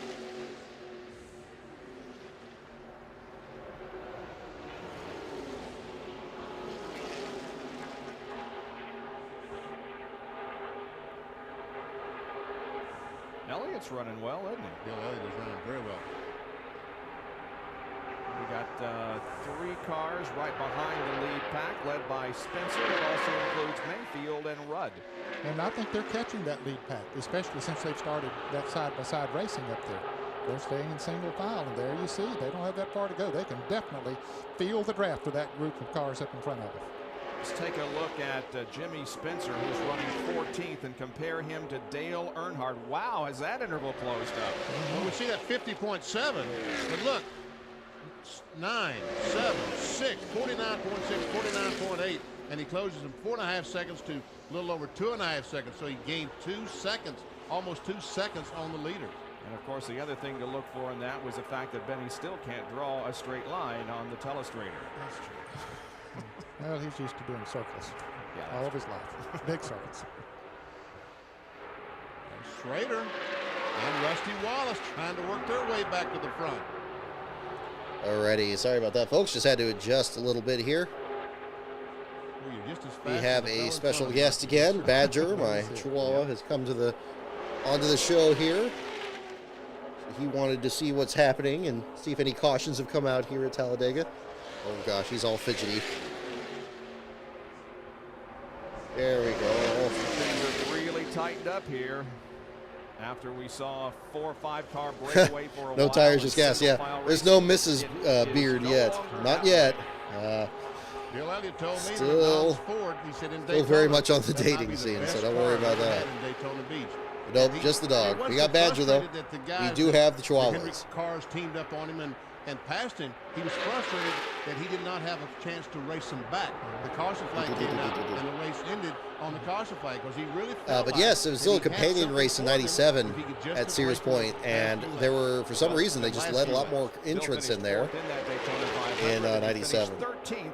And the that was the summer last race time last year. 44 Jerry? cars, more than And 43 getting started back the to Cup race. Daytona, what you said, Elliott said he was a little frustrated that he and Earnhardt couldn't settle it between the two of them because of what happened. Earnhart's car ended up taking a tumble, and he But got Badger ganged near the up on fire by suit, Team too. Hendrick. Yeah, Prior he to might. the race starting today, I was told by the Earnhardt group and by the Elliott group, they have decided to try to hook it up if they can and There run you go. together. The in a camera's draft. really Maybe small in that the way, corner since here. They don't have really a lot of teammates in the race running up front. There he settle is. among themselves, maybe get back There's to what how would have Badger. happened had lap How you number doing? 12 Oh. in the end not occurred at Daytona. And look at those speeds. The There he is. 11th place car of Jeremy Oh, he's so Mayfield tired. was the fastest that There you lap, go. over 192 miles an hour. There you go. Picked Badger. himself up a good draft. We understand the 22 car of Ward Burton. Maybe He's it's got his slowing blanket, down. so he's pretty content. Well, yes, he is. Yes, he's down on the inside of the racetrack. He's had a great run going. Now, it's a little Oh, early no, for a Ward. scheduled pit stop. And he would not have stopped going in the third corner, Ned. He would have waited coming up 4 and slammed on the brakes. So obviously something amiss on the MB&A Pontiac. Oh, thank you, Adam. see Glad that you like smoke him. coming out the exhaust pipe? Badger's That's not definition good of a lap news. dog. Not Very at good. all. It's like a burned Not piston. good for Ward, though.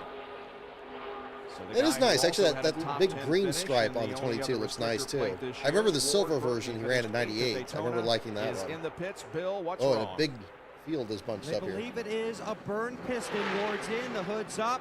The crew underneath. Ooh, They're the going to smoke's put not fuel in good. the car, but they believe Ward Burton has burned a piston. They're going to try and check here. The MBNA Pontiac sits on pit road, and another team with a disappointing afternoon here at Talladega. And not what Ward needed, because he was 8th in points. Oof, they cut the engine into off. This race. That's not good. He's been very consistent this year. Has had some very good runs. Oh, Grissom on There's pit another road, the car hood in the up. pits. Is that Steve Grissom also? Yes, Yeah, it is. There it is. Definitely not And the there's a best report Larry of Hedrick oil paint on scheme. the racetrack. Yep. And the NASCAR official looking under the car to see if he does see some oil. If so, the caution will be thrown, so the track officials can. Yeah, see, now you have a long green flag runs for, you know, what, 80 plus laps racing now. through. You're definitely going to have some motor issues. It's amazing to see this many. Dale Earnhardt the 3 and the 4. Restrictor plate races doesn't get much better than this. Jerry, how about Steve Grissom? Well, there was oil all over Grissom's windshield. The car was smoking when it came down pit road. There's oil over the back of the windshield there, back of the hood area in the cowl. Yeah, the small Now pit you hear boxes the are car pretty cool, revving to David. leave pit Very road good with point. Oil, I should say smoke coming from the left side exhaust. Okay, Probably Grissom's still Steve will going. not be able to run much longer. Grissom grew up, of course, within shouting distance of Talladega. And look, once again, Oh, yeah, there's definitely, oh, yeah, he's blowing up more on the 41. Back there in, Grissom trailing a ton of smoke there into turn 1. Are the fastest. Risking the first And caution of the other race thing here. to look at is the 37 car, who ran the previous lap at 192, is now the slowest that next lap. Yeah, and this time the 30 car back in, what is that, 18th, 19th spot, 192 miles per hour in front of Michael Walker, 192.1. Ernie Irvin, Big wolf. 192. Real Perry goofy Labonte, dog. 192.3. Jerry has more on Steve Grissom. Well, I talked to Randy Clary, the engine builder for the Kodiak Chevrolet. Said they're probably going to go back to the garage area. They may have burned a piston. What they could do is go back and pull a rocker arm off and try to get the car back on the racetrack to complete Oh, some yeah, laps. just beautiful Get some cars, valuable beautiful motor racing, space. beautiful They come out sound of with this just all, 7 too. cylinders firing, just trying to finish the day. So a tough break for Steve Grissom. And Sterling Marlin, I don't know if he's lost. Yeah, a Marlin's cylinder. kind of lost the He pack looks like there. He's lost a cylinder. Yes, he does, Ben. He goes straight. Oh, that's not pulled good. away from him. See, Marlin in Coming off 97, I turn don't know two, what down to the happened, but inside of things the were just racetrack. starting to kind of Ernie Irvin come apart coming there up. that year, even at tracks where they've been so dominant in 95, 96. 99 up there on the outside of Jeff Burton. He is definitely off song to the Ooh, inside there of he the goes. racetrack. Will he be coming in? Meanwhile, look what's going on up front. My goodness, Rusty Wallace is up in front now. Yeah, with running out of fuel and getting the Dale lead, not Earnhardt bad deal. finds himself battling for second position, and John Andretti is down on the inside with no help. Now here comes Ken From Schrader. Schrader.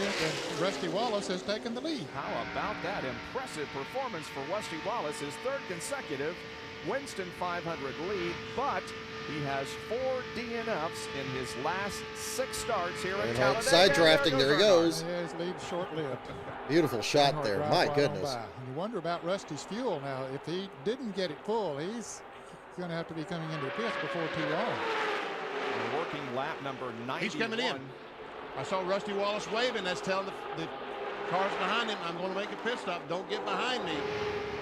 We are 3 laps from the halfway point. Oop, So you there we know go. Got to get the fuel now, I guess. This is unusual. Here is Jerry. Dude, Just that's a talked to tall Ron gear. Pittman, as the Wow. engine builder for Sterling Marlin, said we think we either have an exhaust pipe broken or a header pipe broken. Either way, the car is real flat right now. It will not come up and get the RPMs we need, and obviously this costs us a lot of valuable time on the racetrack. Let's check in with Bill Weber. Rusty Wallace could only make Beautiful it paint this far, maybe scheme, though. another lap or 2, so he's coming in to get lefts. And blue and a white on the definite Thunderbird, they full load just of ran fuel. that Several teams had talked to Robin Pemberton 1 year. about pitting Very together interesting look. on lap 102 or lap 104. He said we can't wait that long. 14.4 seconds. So 5 seconds may prove very costly to Rusty Wallace. He's going to try and draft out with a 90 of Dick Trickle. They had talked about 10 laps ago about pitting his partners. That is indeed what has happened. So those two will hook up and try to pull up on the lead pack again. So Rusty Wallace has made his pit stop. Others will come along soon. Right now, 91 laps completed, and Dale Earnhardt is still up front.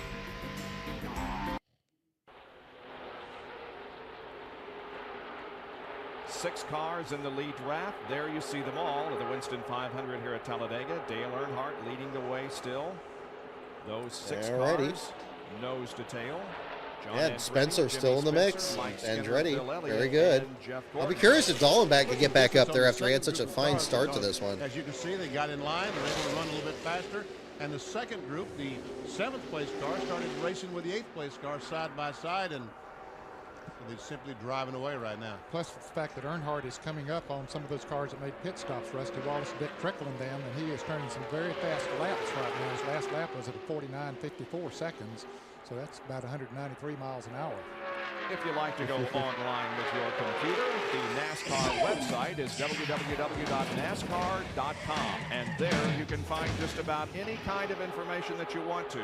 The NASCAR website. Get on your 56K modem and pull that website up. See a 3-second video clip. Actually, I don't even know if you do that in 97. Going online and calling up www.nascar.com. Earnhardt quickly got on the inside of the 97 car of Chad Little. Unfortunately, that worked. That's Little a lap down. I don't know what he's doing up there. This racetrack is just so hard to leave someone. There's Mike Skinner in the 31 car. He might get caught up some of those lap cars. Oh, there's Kyle Petty back out the track. To the inside of the racetrack. He has had problems from the early going, but he is back out there. Ooh, Earnhardt. Oh, love her, Rusty. Tries to wrestle the lead away from. This is where Jeff Bodine will take last year. Kyle Petty running a few laps. He's got to be like 70 laps down at least. Kyle does. Well, one thing Rusty Wallace does not want to see right Hot Wheels car not having a good day. Made their second pit stops.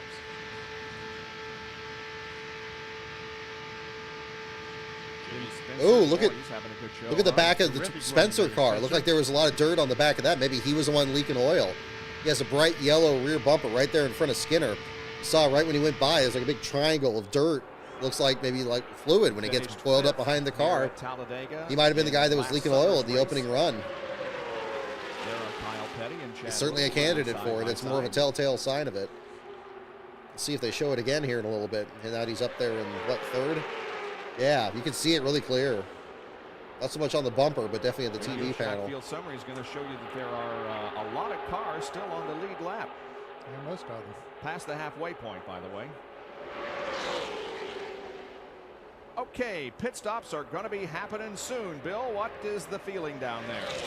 Well, right now, Bob, tire strategy and tire wear are the two big subjects. A lot of guys looking at Rusty Wallace's left side tires to see how they look after about 90 laps. Guys the back of the field here. Down here, having to put 4 tires Grissom 10 down after his engine issues.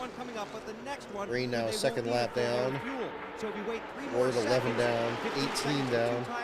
Only 18 down for Kyle Petty? 18 seconds for 4. You might want to put your 4 on now. That's strange. Well, yeah, he got back out there really quick then. Down here in the Bill Elliott pit, you know, he was the first guy. Did I read that right? It looked like 18 down for Kyle Petty. The question is, well, they can wait to stay out in pit with the 24 and the 3 car, which aren't going to come until lap 102 to 104.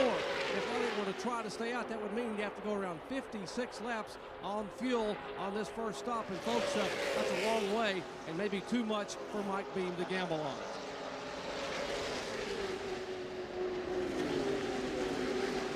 Those pit stops coming up shortly. But right now, Dale Earnhardt continues to show the way. He has led 61 of the first 98 laps. Okay, so we're past halfway now. We have had 8 different leaders and 12 lead changes, and we have not seen the caution flag at all this afternoon. Oh, yeah, look at the tire mark on Andretti. They're right. They were mentioning that earlier about his contact with Earnhardt. You definitely see it on the left side to match the right side tire mark on Earnhardt. Coming up shortly. We're at Talladega Super Speedway in Alabama. Live coverage of the Winston 500. Yep, Ryan Preece almost did the 4 in a row. That was during 2020, wasn't it?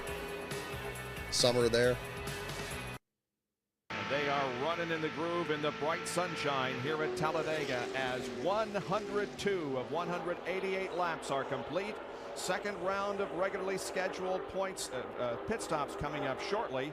And as of right now, Terry Labonte has gone into the points. See Jarrett's engine problem being costly already. Very much changing the point standings. Even though Terry hasn't really been a factor in this win either. Earnhardt up 2 positions to 5th. That's as if points were awarded right now. Bobby Labonte would lose 1, Jeff Burton lose 1, Hamilton up 1, Rudd up 1, and Michael Waltrip would move into the top 10 from 12th position. Several cars making pit stop. Bobby Okay, Hamilton so coming 100 out. plus laps Brett into the Bodine race. coming out of the Coming pit, down to the so final it's Chad 80 Little something and Jeremy laps of it. Mayfield. Here's more coming in. Bill Elliott, Rudd. Jeff Burton, Ricky Rudd, and Ken Schrader. How clear you can see that tide. You mentioned earlier about the Bobby Here's Lonnie's John car Kernan. stands out. The tide ride for sure. They're going to the right side to Masterful change tires on advertising. Jeff Burton's car. That's why that Of course, scheme there will didn't be one change. more pit stop No matter to what go team it the really distance. went This with. race remains green. They changed right side tires last time. Made a right Rudd's rear team, it was chassis PPI. adjustment. Let's go down to Bill Elliott's pit and Dr. Jerry punches. Burton leads. Well, Elliott wanted to be able to wait a little longer, but he couldn't wait and stay out. Right side tires already going on now. Left side going on as he is about to leave pit road. Others coming in. They wait to get left rear. A little bit of a problem. Now problem with the lug. Yep, Brett, you're right. Brett 588. Yep, Jeff Bodine's team. Almost had 4 straight last place About finishes. 7 extra Very seconds close. cost Elliott some valuable time as he's down pit road. And here comes the lead pack through the tri-oval. Well, that was a very slow pit stop for Bill Elliott. And 2 or 3 seconds that they spent when the lug nuts fell off the left rear tire are going to cost him dearly. Yeah, he's not even going to be able to catch on to the lead pack. He's already a lap down. However, the others will have to stop. Mark Martin and Jimmy Spencer are also in for their pit stops. Right side rubber going on the 6 Valvoline car of Martin. They're working on the left side of Jimmy Spencer's machine. Changing left sides on the 6 car. Let's see the 23 car only Oh, changed the old left Talladega sides, press did not change box. right. Yeah, very different Mark look to Martin chose it. to change both sides. See Dale Jarrett coming in, the Ford Quality Care car, and I Mark. hope the current one's in the infield. I don't even know. Never done it, so Here's Jerry and I Jarrett. certainly intend to be in the Well, garage left area side for that tires one. only for Dale Jarrett. They cannot afford to go a lap down. Remember, they're on 7 cylinders, but they wanted to get a caution flag to have a chance to be able to raise the hood. Left side tires on, full of fuel. The Quality Care Ford is down away. Earnhardt is in the pits. Let's go up pit road. Certainly one Darrell of the Waltrip shining coming in. moments Ooh, looks for like Dale Earnhardt Waltrip this might have missed season, his stall. He running just got turned to the right there a little This is bit. expected to be a 4-tire stop. Then he'll only put 2 on next time. Teams have worked out strategy. This is 4 tires for Earnhardt. They come around to the left side. His teammate Mike Skinner is in his pit stall. 2 behind Earnhardt. He's right behind Earnhardt. Earnhart's got 4 Yeah, tires. Beast of Metal. Yeah, I Look, think he's working Green on still has the front. record Got two overall, Stones. consecutive Gets a lasts, little but I think victory fires. Skinner's still sitting on pit road, working on the left Dave side of his Blaney car. had 4 in a And row now in the fuel can 2009. goes down. They toss that over the wall. I think the 4 in a Still row is still fueling the 31 big low mark. Chevrolet. Now they've got all the fuel in, waiting on the lug nuts. Car is down. Skinner cannot get it started. They're going to have to push it. Yeah, it was definitely start part for both Blaney and Green. That's what made that more likely. These days, it's pretty rare. It was so strange. We have drivers with so few last car or last place finishes competing for last car championships. It's really changed the complexion of all that. Which is why we kind of changed strategy a little bit on that. That's going to cost him, too. He's going to be way back in the pack where he was up in the front pack. I have a record On that sheet Mike Skinner. somewhere. Let me look at that. Extra time. Michael Still Waltrip in might this wind file? up being the leader of this race, guys. I think he only took on 2 tires, but he beat Earnhardt and all of them out of the pits.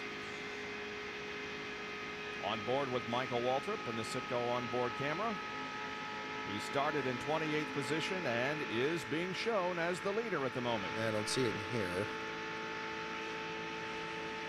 Well, now NASCAR may say that the 4 car is the leader. Red Racer, I 1985. don't Good think question. that the 4 car, if that's the case, the 4 You know, car the, hasn't pitted yet then, if I've always had an eye for like the smaller teams There he is, and just running wanting by to see himself. what's happening at the back of the field at And he has racetracks, not but I didn't been, really have a so he wouldn't framework be to the deal leader. with that.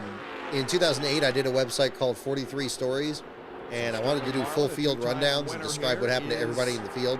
Going to But the have problem to pit was, soon. I don't first of know all, it whether was it's gonna be exhausting this to do lap it or not. because there wouldn't always be notes on everybody in the Apparently field. not. He comes off the fourth corner and stays It'd always be on like, the 1 or racetrack, 2 so that I he'll didn't. go But the around ones I that always had notes for one were the more first time. place winner, There race winner, of are course, the which would be statistics the for same thing you get Sterling anywhere, Marlin. and the last place Talladega, finisher, 28 which was races, unusual. 2 wins, and So I just pruned the top site down to 10. just the last place finisher, took the same approach in terms of taking notes on it, and that was the start of it. Yep, 2009. Yep, that went right back to 43 Stories was in 2008, and Last Car started 2009.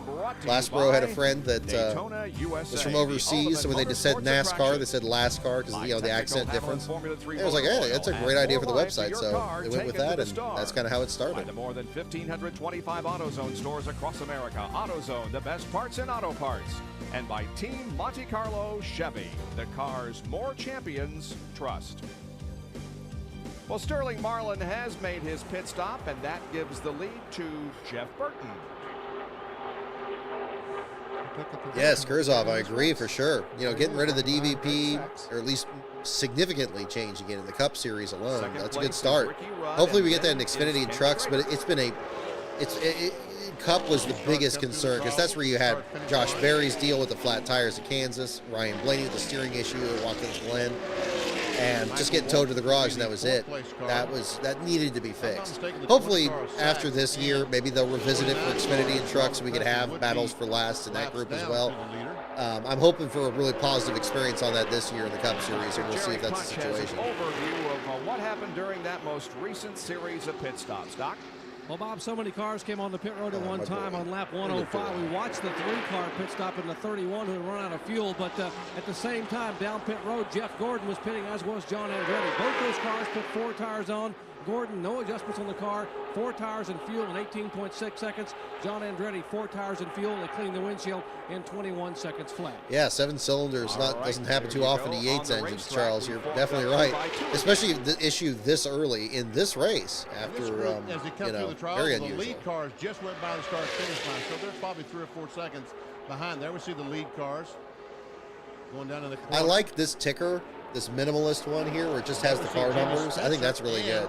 If you're looking for something that takes just about as little room as possible, but gives you all the information you need, that's good. And this is a good follow-up here. You know, the one that you can see through the bottom half of the box.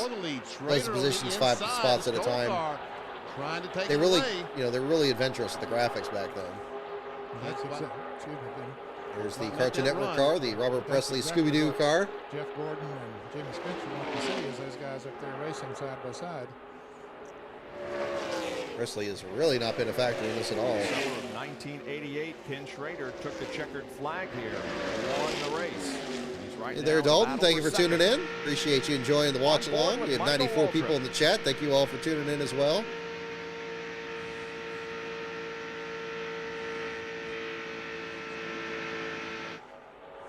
And look right behind him. Here There's comes David Spencer Green and losing Jeff their lap Gordon. of the Buzz They have McCall caught car. This lead group. Apparently has. So they should be able to just Oh, yeah, there you go. by Kyle Robert Petty, Presley. 76 He is down. one That sounds lap down. closer He's to it. in 33rd And in the position. process of reeling in Jeff Greg Sachs Bodine. running right in front of the leader as we Still see showing laps Spencer down, not out of the Gordon race yet. Going on by, looking up in that draft. But there, Yeah, I didn't think Kyle Petty would just be. Must have been 74 down instead of 32 cars on the lead lap. 14 laps down when they showed it earlier. It didn't seem right. Down, so there will be 31 cars on the lead. Here's the second group of cars. It includes Marlin and Andretti. And Ernie Irvin. We see the 8 car down on the inside there, guys. I think he has lost a cylinder, definitely. His car, as it goes by here, it sounds very, very weak. This is the Food Lion onboard camera with Bobby Bobby Labonte. How close he sneaks up on the 28 car. Here's Jerry Punch. Mentioned that Jimmy All the Spencer hand only signals changed still. left side tires. If you wonder why, was that a last-minute call? No, it really wasn't. I just talked to Donnie Wingo. He said he and Travis Carter and Jimmy Spencer sat down this morning and mapped out their strategy. Their plan was 3 pit stops. First time right side tires, second time left side tires. The third and final stop, right side tires. And that's what they've done. They've already Well, gone TJ right Son, to that's what left. happens And with sometimes. Green, they'll get right Favorite to drivers left in the back on of the their field. final Kyle stop. Petty definitely having a rough day, and Jeff Take a Bodine look at as an well. AutoZone on-track interval. The difference between the leader, Jeff Burton, and 4th place, Jimmy Spencer. You're going to see that that interval has closed up considerably. 2.4 seconds on lap 110. Yeah, Spencer to 6 catching him. tenths of a second Again, on great lap car for the 114. 23 there. And Spencer was faster on every lap but one. And we're using Jimmy Spencer, but we could easily use Jeff Gordon because they were running nose to tail.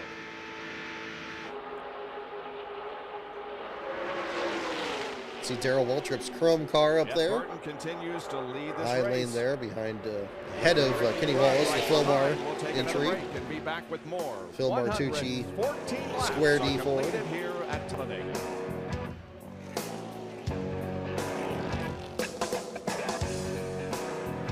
Yeah, and Kyle Petty definitely struggled a bit there in the Hot Wheels car in this era. Had some good runs at Dover still, but yeah, unfortunately we didn't really get to see that car in the mix in as many lead battles as we would have hoped. He did lead a few laps, but now Ken Schrader has gone to the front, and here comes Jeff Gordon, and it looks like Ricky Rudd also. Very nice, Michael Dye. Sounds like he had some great die cast come in. Schrader sort of motioned to Gordon. 2000 to 2001 era. Those are some fun ones. Just followed him right along. Oop, One Edgar's car waking up they down don't here. have to worry about anymore is Sterling Oh no, That Marlin. car has come into the garage area. You can see That's a the rest of it. little There's bit the fluid trailing out of it. liquid that he has trailed from that car, and Sterling Marlin has dropped out of competition. Oh man. See again, just the struggles they had that year. We'll go from there and Behind sitting the still wall. in the garage area to the cars on the backstretch. Going in turn 3 at about Man, that infield's 190 huge. miles per hour. And we see that Jeff Gordon now has the lead, and Schrader, who was leading. Kyle just was a moment finished ago, is 15th back in about points fifth tonight, so spot. it's not too bad. Okay, Just that's that true. quickly. That's true. As a matter of fact, Earnhardt trying to pass Schrader. Again, had some good runs, but not. This was definitely not the time of his career when he was quite as much of a lead contender. So this is the first time It's one thing every car has been up being front. contender for the championship in '92 there. John Kernan Or winning at standing by with Rockingham. Jeff Bodine. 31 his last And race Jeff at Dover in Bodine, he's put his 95. car into the hauler. He's Tough changed it deal, to though. a street clothes. Jeff, what happened? Broke a rocker arm, John. You know, parts failure, those things happen. We don't build all the parts we put in these engines, and the rocker arm broke. A shame. You know, we were just riding along. This was a long race and all in the group. The car was running good, but we've loaded the QBC Ford up, going back to North Carolina. But you know what? I've got a great idea for your ride-along program, John. Guess what it is? Well, you and, well, maybe Benny Parsons. I don't know if we can get Benny in there, but somebody. We need to give you a ride in one of our United States bobsleds. You know, the sleds that go down those runs in the ice in the wintertime, going to be in the Olympics this winter. Hey, that'd be a great ride along. I think, though, Benny and I both have to go on diets for that, Jeff, but thanks for the offer. Guys, back to you. Bobsleds have to run in winter weather, and I don't like winter weather. Yeah, thanks, but no thanks. Yep, I do appreciate it.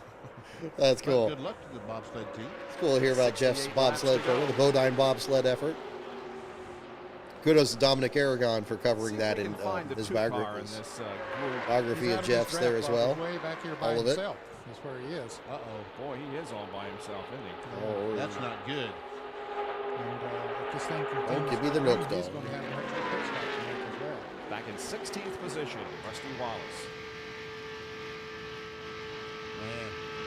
His average finish in 17 restricted Yeah, both of his top races, fives are October. 5th in June, 5th, 3rd in 26th. September. Okay, I didn't know His that. average finish here Fantastic. at Talladega. Again, that was kind of a year, 20th. a couple of years I didn't really follow as close. I recall he had at least one of them. I didn't know it was both. But yeah, that's fantastic. There's a lead car. That's kind of like how First he, six, again, nose how he to figured tail. out Rockingham for a Take that while. back. Make it 8 cars nose to tail. We don't want to. It's like we're getting the field bunching up here finally. We had a breakaway for so long here. The record is 2 cautions, and that's happened on 6 different occasions. Let's hope we can go the entire race without a caution. Bill Weber, what happened to Rusty? Well, he was running in some traffic, got pinched off a little bit, and then when Sterling Marlin blew, Rusty's great luck continues. He was right behind him. He had to get out of the gas and lost all his friends. So he's drafting by himself right now. Well, that's not good. Really hoping for a break. Remember, he's got the big game for everybody else. Still no cautions for him. That's the worst situation in the world. You want to be folks, that's not fun. Running nose to tail, looking through the rear window of another car at 195 miles per hour. And by yourself, it's very nice. At 190 miles per hour by yourself is like going down to the store after a loaf of bread. Yeah. But you're not going to win when you're out there by You're not yourself. going to get the bread either. Right. I remember the last time I traveled to the grocery store at 190, but maybe I'll try that tomorrow. Oh, look Ooh, at Earnhardt and Spencer almost getting Over together. third spot are trying to from Jimmy Tight Spencer. battle. See if he cuts down in front of him here. And Ernie Irvin is suddenly a player here. Mark Martin goes to the inside. So 2 cars single file, and then there's Gosh, just 2 by having your 2. foot matted to the floor in this car for this long. I mean, just think of the heat. I mean, not just the muscle memory. I mean, you're just trying to keep it there. It's really crazy. Spencer's trying his best not to give up that third Driving with spot. the Devil. I haven't Great read that spot one, to be, Kyle. especially the latter part of the race. What's that one about? I don't believe I've read that one. Jeff No. Gordon continues to lead it here. 123 laps completed. This thing is going very, very quickly. 188 the scheduled distance.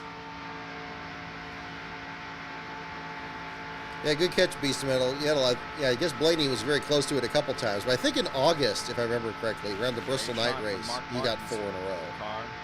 'Cause it was like some I think Bristol, Richmond, some of those there. Let me look at the stat again. Should have that sheet here. The 123 lap mark with Rudd, Earnhardt, and Jimmy Spencer. 3rd and 4th. Ernie Irvan is 5th at the moment. We'll be right back with more to Talladega.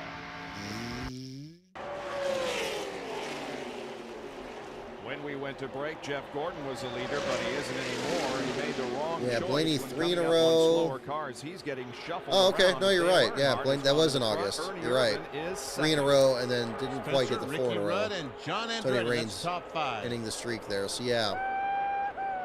Sterling Oh, Marlin is that out guy's of the race. excited. John Kernan is with him. Well, Sterling Marlin finished 5th at the Daytona 500. Came down here, looked very strong today, but now behind the wall, broken valve. Sterling, can you believe the bad luck you guys have been having? It just continues. You know, the guys working real hard, and the Kodak Chevy's running good. Was right up there. Come back to second, and just trying to maybe wait. 3 is still the broke 3 is still the valve, cap, I chipped it guess. off, and finally dropped it, and I still have to look not the that whole up. the block, the whole deal. So put us out. But like I said, old Jerry Walter had, I guess, bypass surgery with Kodak.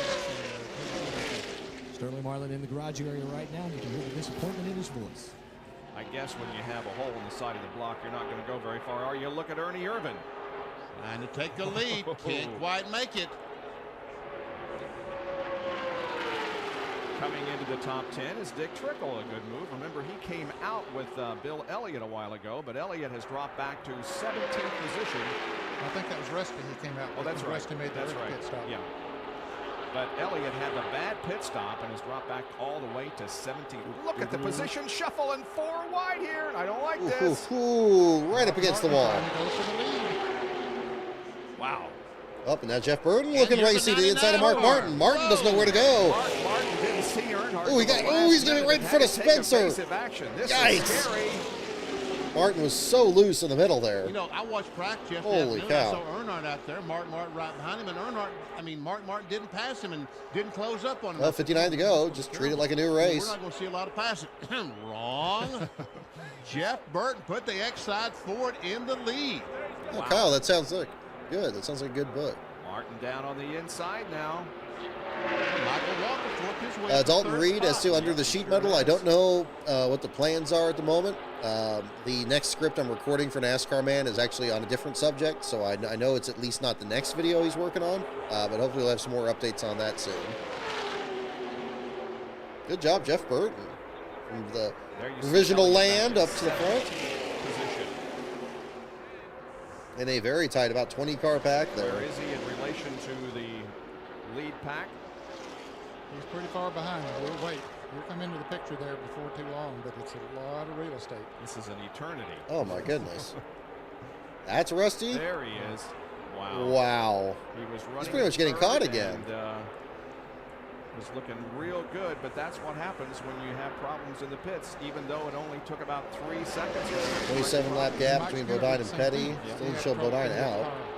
NASCAR officials taking a while to declare that. Running up there in the top 5 as well. And now those cars might be running as fast as the leaders, but unfortunately, they're coming off turn 2. The leaders are coming off turn 4.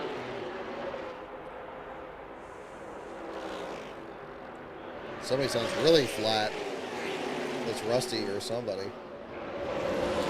Because Rusty did say he sounded flat with the header issue, or the exhaust pipe issue. That would certainly explain it. Mark Martin broke the 42-race winless streak last Sunday at Sears Point. Michael Waltrip is right behind him, and there's Dick Trickle on the right. And whoa, look at Spencer and Waltrip. Whoa. Meanwhile, Earnhardt goes back into the lead, passing Jeff Burton. See, that's Strickland on the inside. Yeah, it's too bad to see Strickland lose a lap there. That puts Not him meant 2 to be laps in this down one. in 37th. 2 laps. Dick Trickle trying to take over the 4th spot from Michael Ooh, Walker. Rudd and Spencer. Again, everyone's getting so close to Spencer. Spencer's making it tight.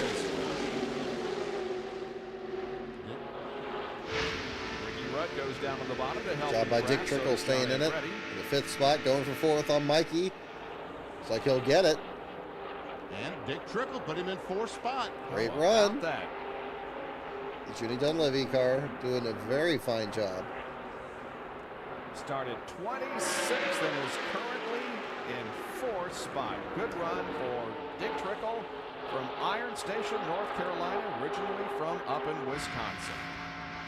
132 laps have been completed out of 188. Dale Earnhardt leads at Gonna Talladega. click right through it. ESPN Speed World. Yeah, is T-Bird live at headlight Talladega decals aren't bad. They're Superspeedway not in bad. Alabama, as the Winston 500 is going by very rapidly. 135 laps are about to be completed. Dale Earnhardt is your leader. Put Dick Trickle in 3rd spot. He and Mark Martin able to get by Jeff Burton, and Burton now back in 4th. Let's take a look at the Bud race recap. Oh, some close competition there. Andretti and Gordon, yikes. In the first 132, 22 lead changes, no cautions. The fastest NASCAR Winston Cup race ever run was Bill Elliott, and we are on record over that. 186.2, the old record. The average speed so far today, 187.9. Very, very fast. You see Kenny Wallace. He is a lap down there, isn't he, in the Square D car? Yes, he is, man. 27th position. Take a look at the guys that have led at least one lap. Marlin is out of the race. There are some more drivers that have scored the 5 bonus points. This is a long list. Michael Waltrip and Ken Schrader. How many leaders also is that? have been It's at at least the like front. 10 or 12. The attrition, well, it's not been all that bad. Walt Burton, Jeff Bodine, and Sterling Marlin, the 3 cars that are out of the race so far. It's only been bad for those 3 cars. Yep. John Kernan has been watching this great run by Dick Trickle. Oh, yeah. Andretti's car is all scraped up. Hey, Bob, let me tell you something about that car. That was a car that Dick had a crash with down at Daytona. They had to replace the front clip. In fact, that car has been wrecked several times.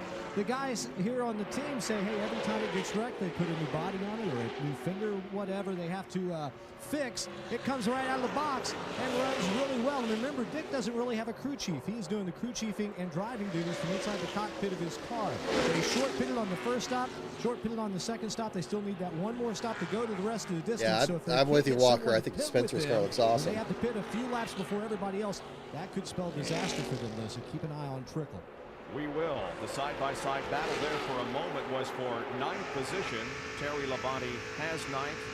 And now the 10th place is Jeff Gordon. This is Ricky Craven. He's in 26th spot, a lap down as Morgan Shepherd pulls up on the outside. They've been racing all day. Here's Those 2 cars have been together. We go in the onboard. We'll go to the dog And cam they here. We're running together. When the lead pack of cars came There out, he is. these 2 were able to hook on. Sherrick Oh. was not able to. There he is. Oh, let's get the. They are battling for He's position. out of the way there. One of them on the lead lap, but they are battling for the There he is. 26th spot.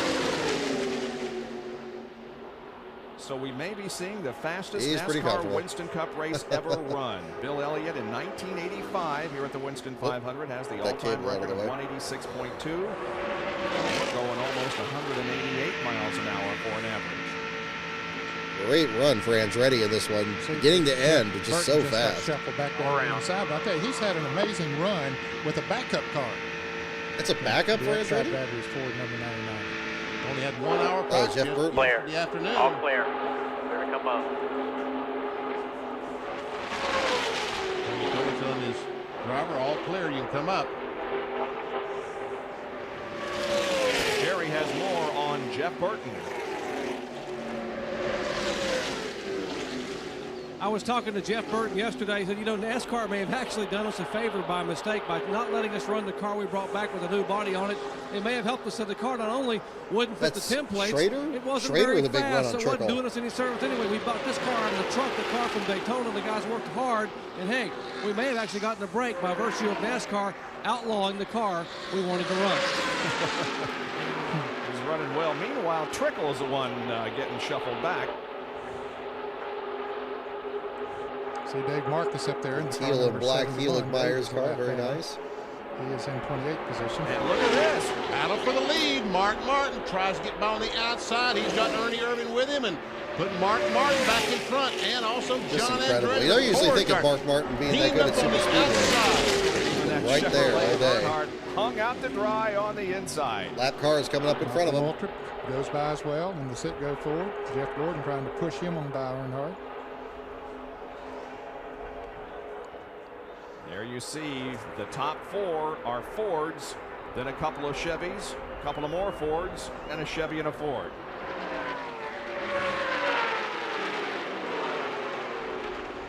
Well, nobody will let Earnhardt in. No, there's just now nothing here's to Dave do. Marcus. Marcus will let him in, surely. Marcus does a lot of testing for the Richard Childress team.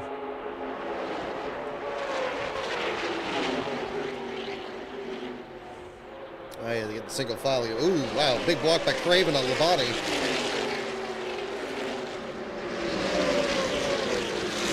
You really get an appreciation for how difficult it is to win this race. Ricky Craven has gone to the bottom of the racetrack. Oh, you're right. Yeah, Wayne. Yeah, he did win in '95.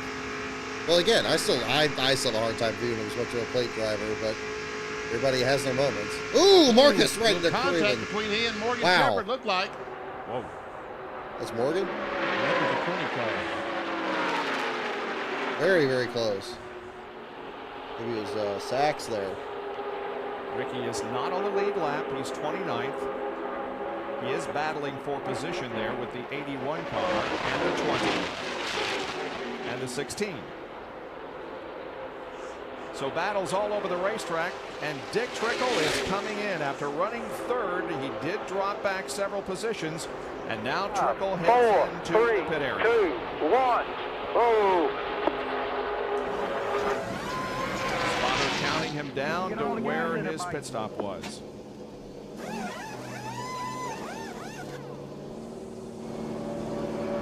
That's right. Yeah, Morgan Shepherd in the Right red. tires, getting the car Tough full deal fuel, there for 15 Speed, Dick. Watch your speed now. And Trickle Very good keeps run, it though, under most of this race, the though. speed limit and heads Especially in the back second out half. onto the racetrack. 142 laps completed. And Mark Martin is now up front here in the Winston 500.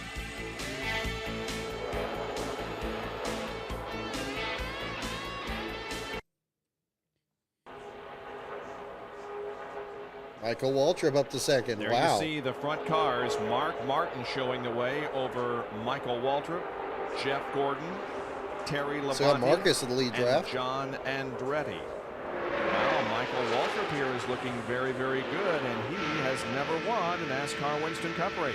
Now the Derek points race, Cope in he the won top to 10. Winston last year at Charlotte, of course, which comes up next weekend.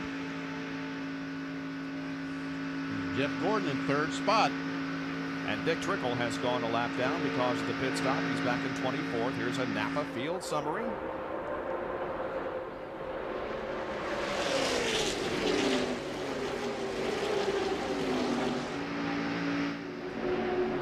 Terry Labonte looking to really maximize that Pitted without a points dead advantage partner. on Jarrett, and Jarrett struggles in this Exit the pit race. road, he was able to get back with his lead group. Falling so back up to 19th. along Still hasn't been able to find his way back up to the as fast as leaders anybody on the since his early racetrack. issues.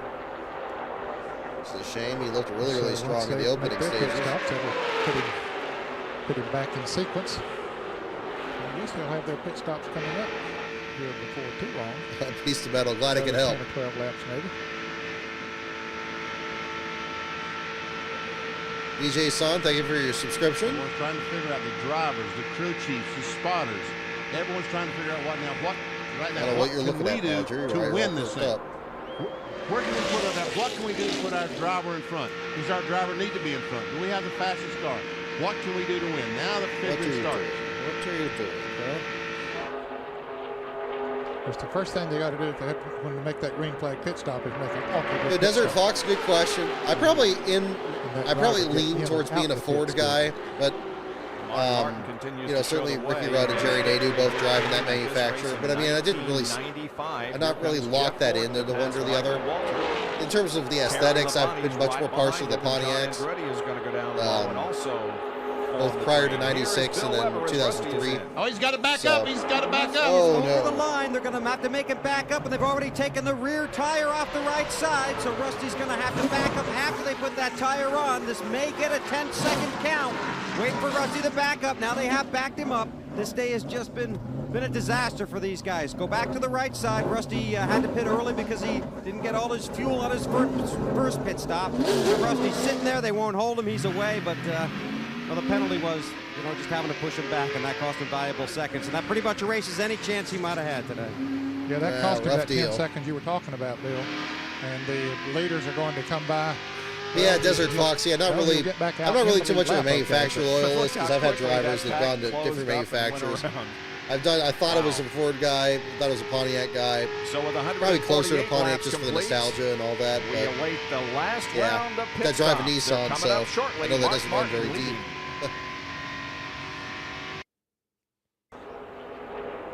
It's like the Marcus Talladega Super there. Speedway in Alabama, the site for the Winston 500 NASCAR Winston Cup race. There are the top 4 as seen from high overhead. The shot courtesy of the Pennzoil Copter Cam. Mark Morton, Jeff Gordon, John Andretti, Terry Labonte, Jimmy Spencer, and Dale Earnhardt. If he goes back, if that copter goes back about 3 more cars, you'll see the Pennzoil Pontiac. Yeah, 4 picks to make the 2025 Daytona 500. Tough call. Benson is in the top 10 right now in 9th. You got to look at the entry list. Bob, I mentioned a minute ago when Rusty Wallace came out of the pits that he would stay in the lead lap. That was not correct because he was over a half a lap behind when he came into the pit. So he is 1 lap down now in 32nd position. Tentative entry list. Mark Martin, lap 119. He was in 14th position, then moved up to 7th, 3rd, and then took the lead. And he's still there at 152 laps. I mean, Castro Neves, DJ McLeod, Jimmy, Truex, probably. It's going to be tough to break into that group. And they're only going to put in as much. I think BJ's going to have a really, really good car. Into the race. Can they do I mean, Chandler Smith for Carl Long, that's a good pickup. That'll help out a bit. Anthony Alfredo is going to be tough. Yaley is really good. It's hard to leave ones out. I mean, it's just going to be a tough cut. 11 gallons. Probably not change tires. And yeah, maybe Jimmy gets bumped out. Dump in the gas as quickly as this that'll bring in like a Yaley or an all-guy. At least if they do, we've had reports that some of them might be changing. Bill Elliott and his crew is coming in, the back pack of cars. Elliott is back in 16th position before he came into the pits. Let's go to the pits and Bill Weber. Mike Skinner is in, right side tires, need a little over a can of fuel to make it to the end here. Cleaning the windshield, working on the right side. Jerry's in Bill Elliott's pit. No tire change, fuel only for awesome Bill Elliott. They plan to come in with the car number 31. He is down and away, Elliott is down and away. What These a cars gauntlet this race is, my goodness. As they head back to turn 1. There goes Joe Nemechek out and Darrell Waltrip. The 37 car of Jeremy Mayfield, John Kernan. On the pit stop before this last one, when Jeremy left the pits, the transmission started grinding. So he only has 4th gear. So it's having to really baby that car out, baby the clutch, feather the clutch to get that car going. It really makes it hard also to get up to speed. Jeff Burton's pit board is out now. We expect him on pit road shortly, along with Bobby Labonte. And look at this, coming down. There goes all the leaders. Wow. About a dozen cars head for the pits for hopefully the final time this afternoon. Let's go to John Kernan. It's too bad a lot of the teams and sponsors that have left over the years. This race is in. Remember, they've changed right side tires the first 2 pit stop, left side tires going on, second can of fuel going in. Let's go down to Bill Weber's pit. Earnhardt has right side tires. They need a can plus a quarter to half a can more. Earnhardt squeals the wheels. He's on his way. Oh boy, Gordon is out. The 99 is out. The 18, tire. the 23, the 21 is out. Jerry Punch. Right side tires on Jeff Gordon, but fuel only on the car number 98 of John Andretti. But it took much longer to put fuel in the 98 than it took to change tires on the 24. Look at that Burton down all the way to the apron, trying to get any advantage he can. He's going to come up with banking right next to Andretti. Had a run coming out of the pits in that 99 car. He passed about a half a dozen cars between the end of pit road. Look how caved in his rear bumper is. You saw the crew trying to pull on that bumper earlier. Apron and then some. Absolutely Earnhardt nuts. drove around turn 1 and 2 on the apron of the racetrack. Really? Because that is the closest way, the shortest way. He drove on the apron. As you saw Jeff Burton going the corner on the apron, Earnhardt went all the way around the corner on the apron. The 28 is in, Jerry. Final pit stop for Ernie Irvin, fuel only, no tires. They clean the windshield. He is down and away in just about 4.5 seconds. I hope they got enough fuel in the car 28 to make it the distance. Ernie had taken the lead the last time when everybody else came in. He came out, he took over the lead, and he might still be in the lead, but I think Jeff Gordon's going to be passing here right now. There goes Jeff. Here is the exit out of the pits. You would see Jeff Gordon coming out of the pits, the first car off pit road.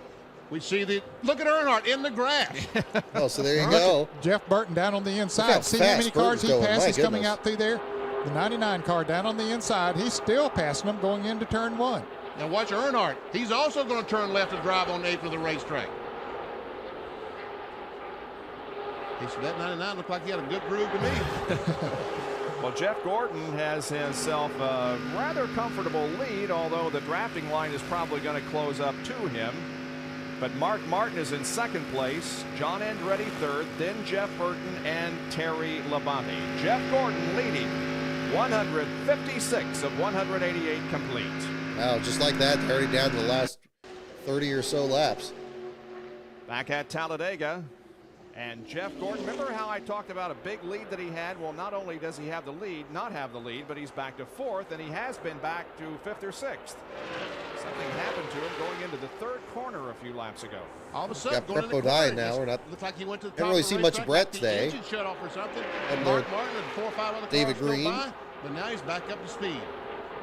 Mark Martin has the lead, as you can see. John Andretti, Terry Labonte second and third, and then comes Jeff Gordon. Bobby Labonte is running 5th.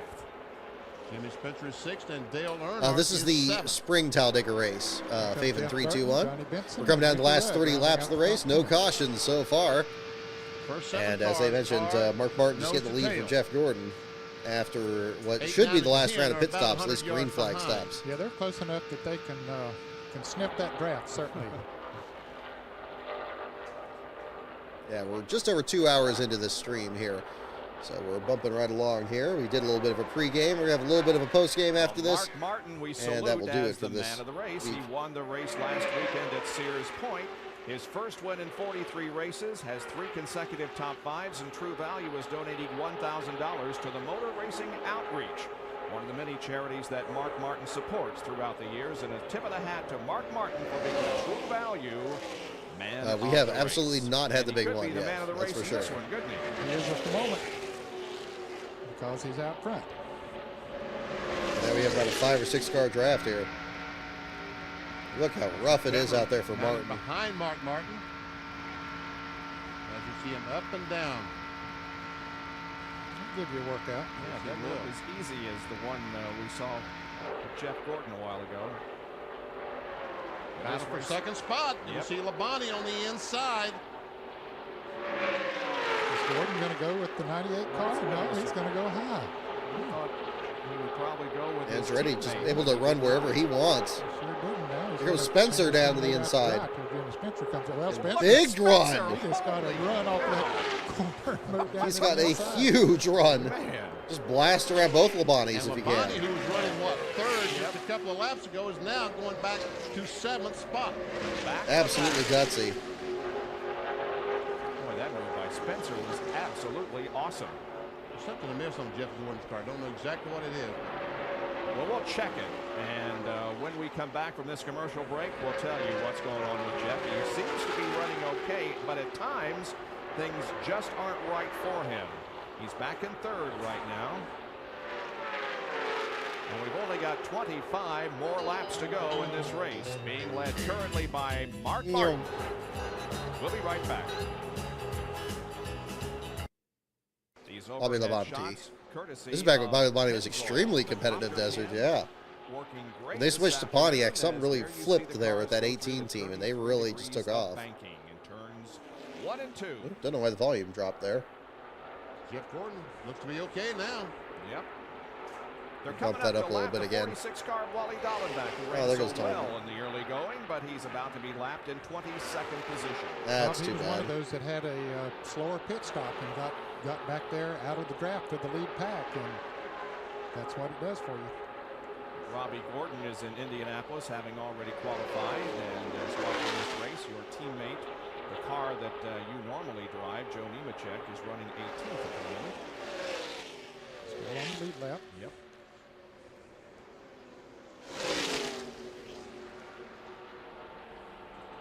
I almost had the volume cranked all the way, and it's still really quiet. Let's try to bring it up again.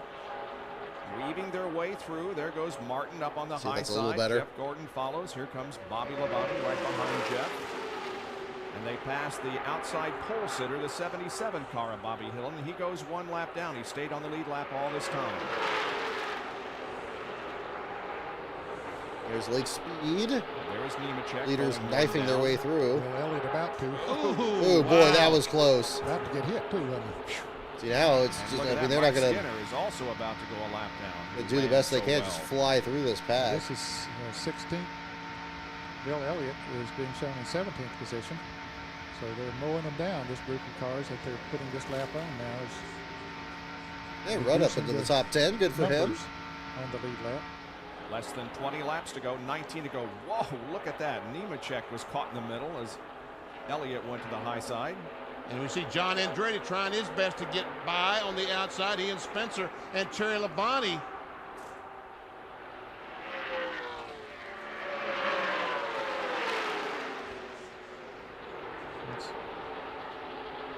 Lake Speed in the red number 9 there down the inside. Lake's in 19th position, one lap down. Well, let's Look see. at Elliott go up high on the racetrack. It's captivating, though, right down to the last 20 laps. The 88 car of Dale Jarrett had some problems, apparently ran out of fuel, and has gone back now to 36th position. He's 3 laps down. He's been off-song from nearly the drop of the green flag, so it has not been a good day for our points leader. Also look like confetti on the rear he will bumper drop cover there. From the reality top of the being list. Let's go to Bill Weber. Bits of rubber. Yeah, Bob, during that last round of pit stops, one thing that happened down here in the 3 pit, they were trying to time the fuel. They wanted a full can of gas, and There's then Martin about high a on quarter Skinner. of the second can while they were changing the right side tires. Well, they did spill a lot of fuel down here. Now, the crew is confident they can reach the finish, but how close their measurement was is what comes into concern. So something to watch down the stretch. Make sure Dale Earnhardt does have enough fuel to reach the finish. If he doesn't, it would be an imperfect ending to what so far for them has been a perfect day. I tell you, that's something you don't want to do, is run out of fuel in a situation like Earnhardt is in right now, because all of a sudden the engine quits running and someone's going to run over him from the back. Yeah, isn't that something? Here's I mean, yeah, Jerry navigating Punch lap with traffic, more just on like talking about the Dale De Benedetto thing earlier. Yeah, Great to see. Really exciting stuff. What the crew was trying to do was keep him out there as long as they possibly could. They were getting about 7.5 miles per gallon with down on the, having lost a cylinder, down on 7 cylinders. And by keeping him on the racetrack, they hoped they could possibly get a caution flag. If they had gotten the yellow, they would have gained a lot of spots and possibly a lot of points. And unfortunately, it ran out of fuel as he crossed the start-finish line and had to coast all the way around and then pit for gas and go back out. There's the lead draft, 5 cars in it, and the laps are clicking off. When they cross the line, there will be 16 to go in the Winston 500. Just wonder, when do you transition from, you know, you're having a long green flag run and just waiting for it, and then you just immediately transition into, okay, it's the finish. You got to just get up on the horse here. 175 completed. Want to remind you about the hockey game at 7:30, Game 5 of the Western Conference semifinals, the Oilers and the Avalanche on ESPN2. Tomorrow night, 7:30 Eastern Time. Unbelievable. Over on the Deuce as the march to the Stanley Cup continues. What's it sound like? Well, can Mark Martin make it 2 in a row? He's headed that way. Yeah, And Dale Earnhardt has moved by Bobby Labonte into the 3rd spot. The last time we had a caution-free race was in 1992 in North Wilkesboro. In October, we have never had a caution-free race here at Talladega. And Jeff Bodine won that race. And it was on a Monday, wasn't Yeah, it? I think it was. Rained out. Rain out, yeah. All right. Well, it is very much undetermined here who's going to win this thing. There are the lead 5 cars. And Jerry Got has 2 more lap cars on ahead of him. Jeff Gordon's situation as he clings to second. At least 2, yeah, 2 right well, there. Bob Ray Everett and his crew chief said this race could come down to a final last lap shootout. How many times does that happen here at Talladega? Well, almost every year. And to make sure they've got every bit of information available to them, just a minute ago sent 2 crew members, one up pit road and one down pit road, as additional spotters. And I asked Ray, why do you do that? He said, well, Doc, there are some blind spots that the 2 spotters upstairs can't see. And so these guys are really up pit putting road away down after pit these road, last stops. don't know what part of the racetrack is clear, and we need every little There's bit of Rusty information we losing can a get lap. for Jeff on that final lap so he can make his move. Or another, I suppose. There you see them passing Rusty Wallace again, putting him 2 laps down now in 30th position. Rusty's car seems to have lost a cylinder or something. He's been out there running by himself, which would make him run slower, but he's running even slower than he could by himself. Already this year, we have had 3 times. So many drivers that, losing laps in this run here. Has won 2 races in a row. Gordon won Used to be Daytona, about Richmond, 30 to 35 guys on the lead lap. Bristol, Now it's down to just Martinsville, and Mark less than 20. Maybe on his way to doing so again here this afternoon. Here's Little John 3 Kernan. down. There's a Presley Some car interesting losing their lap. strategy being played out down here in the pits. I'm in Bobby David Labonte's Green pit off the running track. clear behind Dale Earnhardt. Cal Petty Don Hawk has Earnhardt climbed out of came last up and place. said, Jeff hey, Bodine Dale now in said to last. Tell Bobby that when I go, fall in behind and go with me. Well, he just thought I went, saw John, smoke out of the on 3. I think it's outside just a of flag Jeff there. Gordon and Bobby Got a Labonte side-by-side with him with Gordon again. Lap 3. They're going to put Gordon back several spots here. The plan's working. Yep. And then Terry Labonte and Mike Skinner had dropped way back. Well, Gordon gets shaken out. Now they're going to be able to catch up after this little move right here. Gordon falls from 2nd to 5th as Dale Earnhardt goes to 2nd, Bobby Oh, Labonte give me the 3rd, face, and dog. Andretti You're 4th. giving me the Andretti's face. best career finish was a 4th at Michigan. And watch Oh, Earnhardt come Earnhardt. off that corner. That was aggressive. Had a great run on Mark. Whoa, Earnhardt there we went to the go. Inside. Earnhardt went to the outside. Now we're going zigzagging for it. Both those cars down the backstretch. We can see 9 laps to go. Mark Yeah, knows come on, buddy. that he's got to try Come to on, hang buddy. on to the lead. Come on, If he buddy. gets past, he could go back to Come 5th on, or 6th, just like Jeff Gordon did. So he knows that he needs to stay out there if at all possible. The Saturday National race just a couple of weeks ago, Steve Clark Give me a was face. in the very same position in the number 3 car, the AC Delco car, trying to pass the 60, the Winn-Dixie car. Earnhardt was in the truck coaching him. That's right. Yeah, Terry Labonte and the other So group's now actually not too he far behind. Takes his own advice here. Oops, Here's see the it down. interval. See it down. You can see how tight they are. A little over a half second. Shepard and Stop Crave losing the lap separating the again. top Earnhardt cars. really trying it. Shepard and Ricky Craig Every just get up there lane. out of their way. Martin throwing Let it every go. block he can. They're running in 27th and 28th position, just went 2 laps down. Well, Andretti looking on Labonte for the 3rd spot. Coming down for 7 laps to go. What a tremendous feat for these drivers to run full song for this Ford long. has been selected as the Western Automobile Absolutely crazy. car. John Andretti is in 4th position. He started on the pole. John has run a good, smart race here today. Yep. Stayed right up there. Badger with and the his sister leaders all Bunny are day. both adopted. And, in position to win. Adopted them from another family down in the desert. You've been wondering what's going So on in the that's- second that's where they pack. came from. Not a great deal.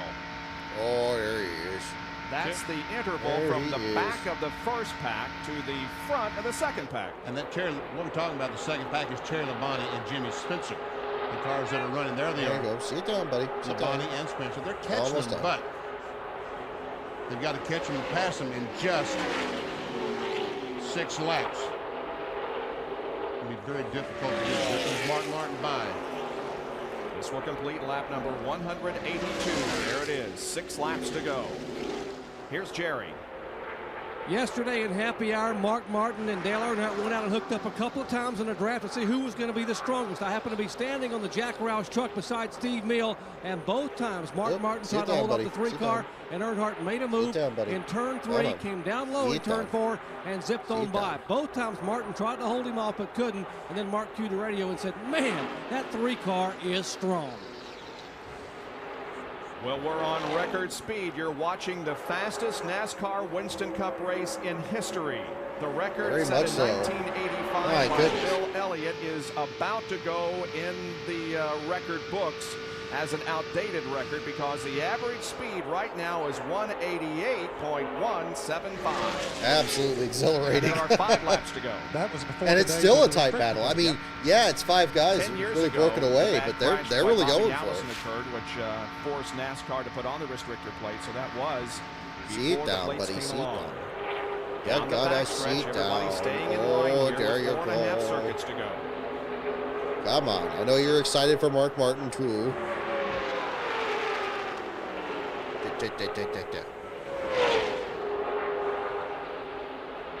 There's the second pack. They're in single file now. Yep, they're going to catch him. I don't know if they'll catch him for the last lap here. Rusty Wallace has taken the Miller Lite forward behind the wall. Yeah, Rusty's pretty much done with this one. They're going to have to really be organized to catch that group in front of them. I think they'll probably catch him. I think they'll catch him. It looks. I mean, they showed the interval shrinking. Well, guys, they showed it coming down. It's okay, buddy. It's okay, buddy. Come on. I think Earnhardt's been trying to make the move. I think a couple laps ago when he came up down the backstretch, I think that's when he tried to make the move. Yeah, I don't think you want to wait till that last lap slingshot deal like we used to see in this business. I don't think it works as well now.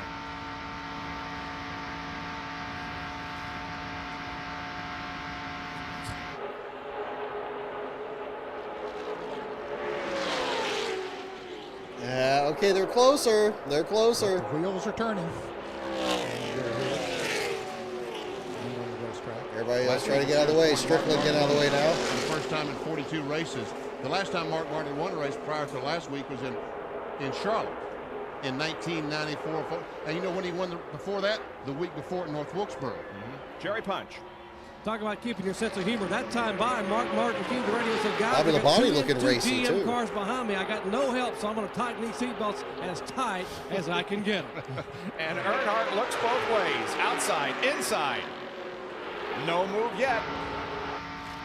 There'll be 2 to go when they hit the line.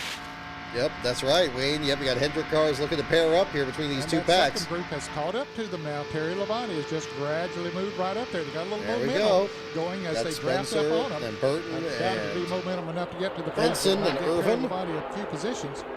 Have a 10-car draft here in the last 2 laps. And there's no slow cars in front to create a problem for anyone, I don't think. Kenny Wallace is the next car, but he does have some drafting help. I don't think these cars will catch him in the next lap and a half. All right. Put up or shut up time. Now the Bud car and the 31 car, they're a lap down. Ricky Craven and Mike Skinner. They're trying to lift Martin off the bottom there. It's not happening. Not happening in 3. Come through corner. I mean, when Earnhardt's been able to get on the side of the rear bumper of a car, it's really good, but it's a matter of catching him first. The start-finish line, of course, is down toward turn 1, and the white flag is about to come out. 1 more lap to go for Mark Martin. Earnhardt's right behind him, then Bobby Labonte, then John Andretti, and Jeff Gordon. And Doyle Ford for the last time. Okay, top 5 broke away again. Announced today he's retiring after the Coca-Cola 600. What can they do? Here they come. Backstretch, last lap. Let's see what movement someone makes, if any. Earnhardt takes no action at the moment. Everybody's staying in line. Yeah, he's got not going to do it. I don't know what he can do. Now he looks to the inside slightly in turn number 3, but there isn't a great deal he can do. He has to stay tucked in behind Mark Martin. They come through turn number 3. Headed for turn number 4. Now he's trying it. Earnhardt looks to the inside. Jeff Gordon is going outside, now inside. No moves here as Mark Martin comes down and makes it 2 in a row. Martin wins the Winston 500. Absolutely exhilarating. Bobby Labonte, John Andretti, and Jeff Gordon. What a race.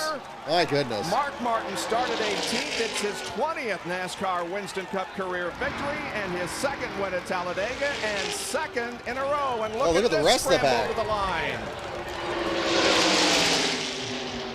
Jerry Punch.